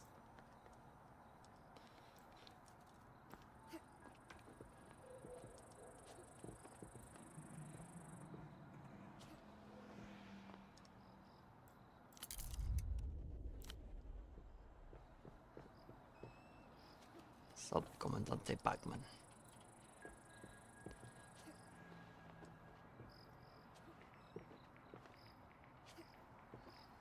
Alex Jones normal vitamin pills.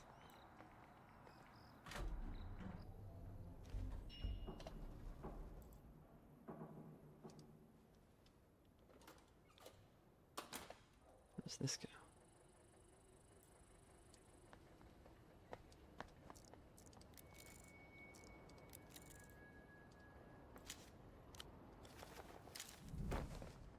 It's known to haul it upstairs. The trash rots down here.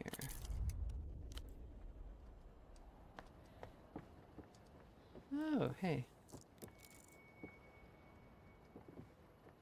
A soft golden glow shines from within. Curtains drawn. Return during the day. Ah, true. That makes sense. Okay, well, we found Duchess.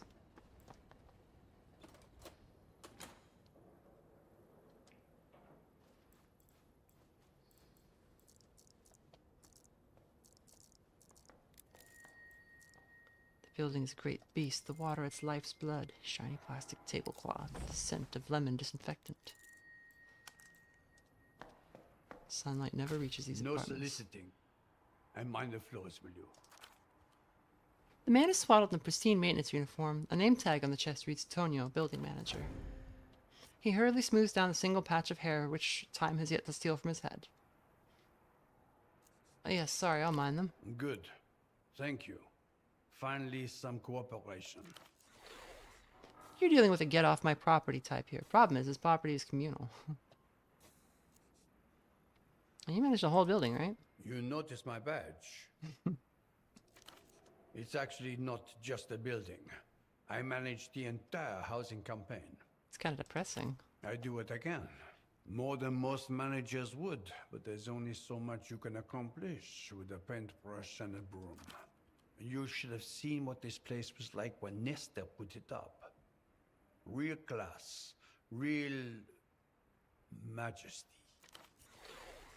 The buildings are old, decaying, but clean. This man is fighting the final battles in a lost war, polishing broken handrails, painting splintered wood. What was it like back then? A palace for the people. Clearly some kind of a slogan from the days when this place was built. During the Nestorismo years, when the city was developing, some families needed to relocate so that we could have infrastructure. And this place was built to house them. Big Nestor guy, aren't you, Tonio? Not in the slightest. I respect the work that was done during the Nestorismo years. But Nestor and Nestorismo are two completely different things. In fact, in the end, sweet Nestor was a traitor to Nestorismo. A traitor to himself. Makes sense. I can see why it would sound confusing to a foreigner, but believe me, the names are the only thing they've got in common. That's kind of depressing was the only choice.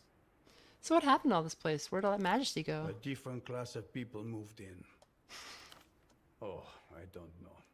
Maybe the children of the people that were here in the first place were born a different class of people than their parents. Yeah, it's Perón all over the... First and foremost, his own.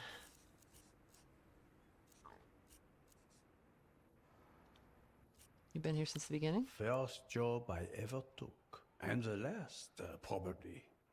Hopefully.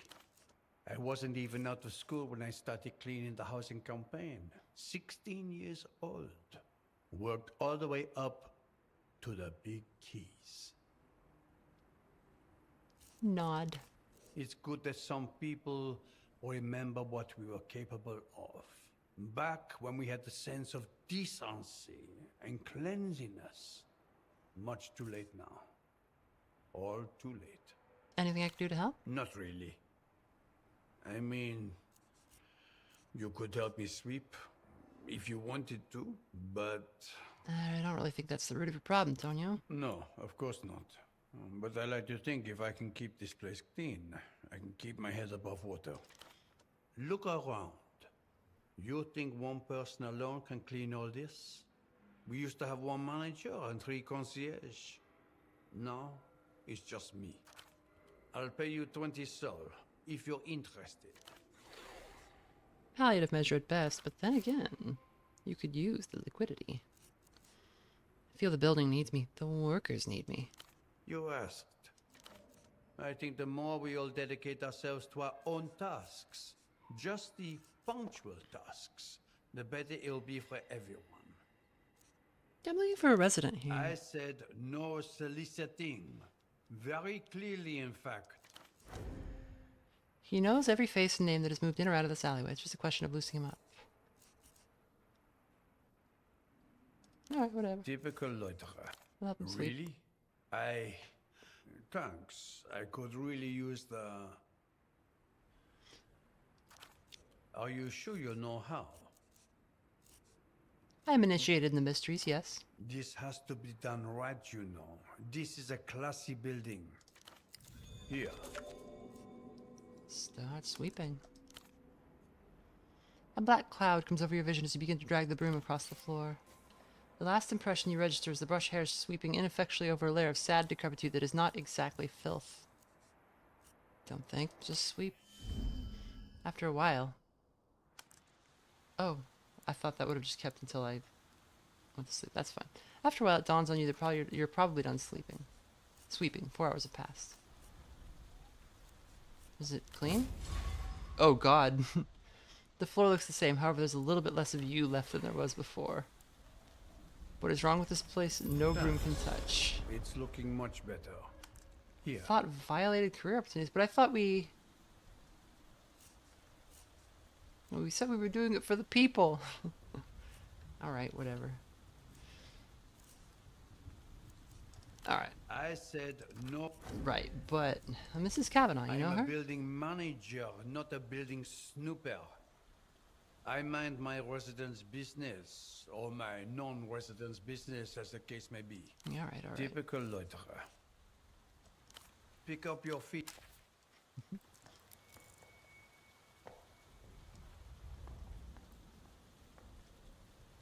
A large framed board. Sounds promising, but probably too easy. The title and initial entries are printed in thick, embossed ink. But over time, names have been crossed out or added with rough pencil. 3rd row, Kavanaugh. It is one of the penciled names, written in a clear hand. Apartment 4. That's it. You have her. Now it's just a matter of working up the guts to knock on her door. You come away from the wall.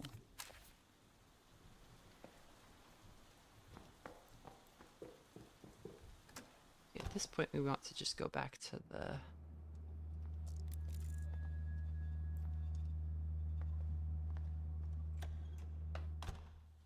Back to the, Actually, I think we can fast travel. If we're outside. This is technically outside, right? Yeah, we can. Oh, there's the cinema. Okay.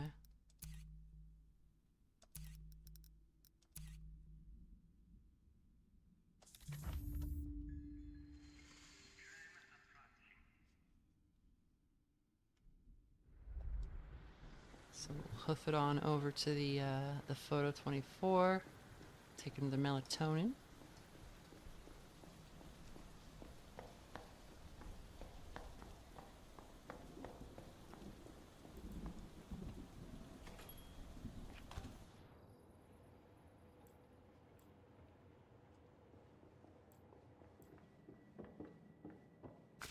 You approach your double.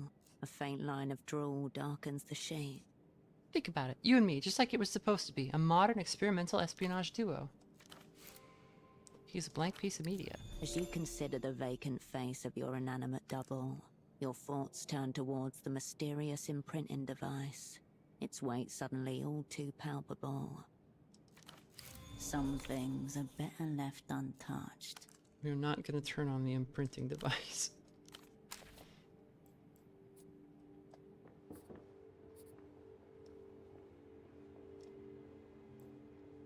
We're going to bed.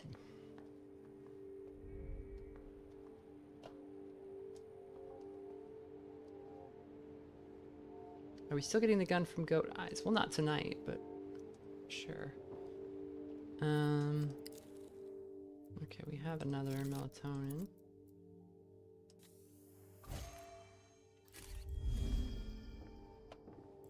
The bed welcomes you for a soft slumber.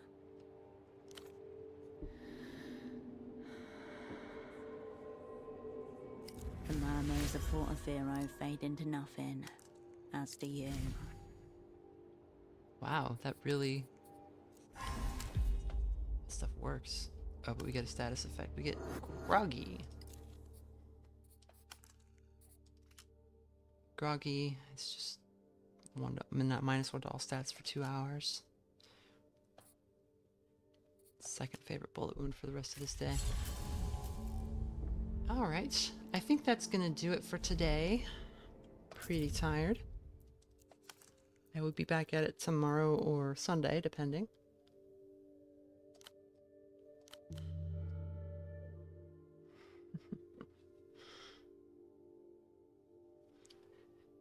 Thanks for popping in, everybody.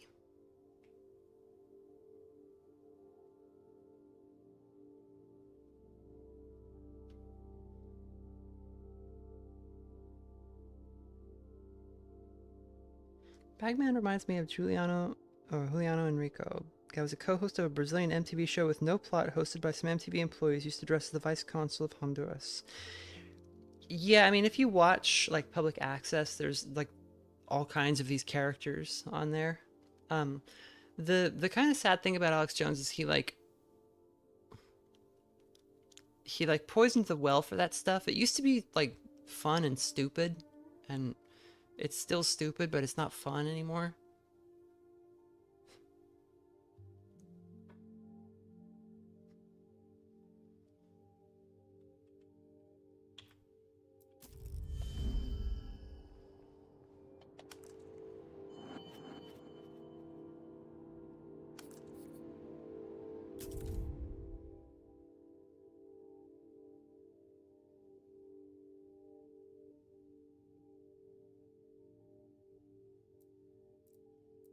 Later, y'all.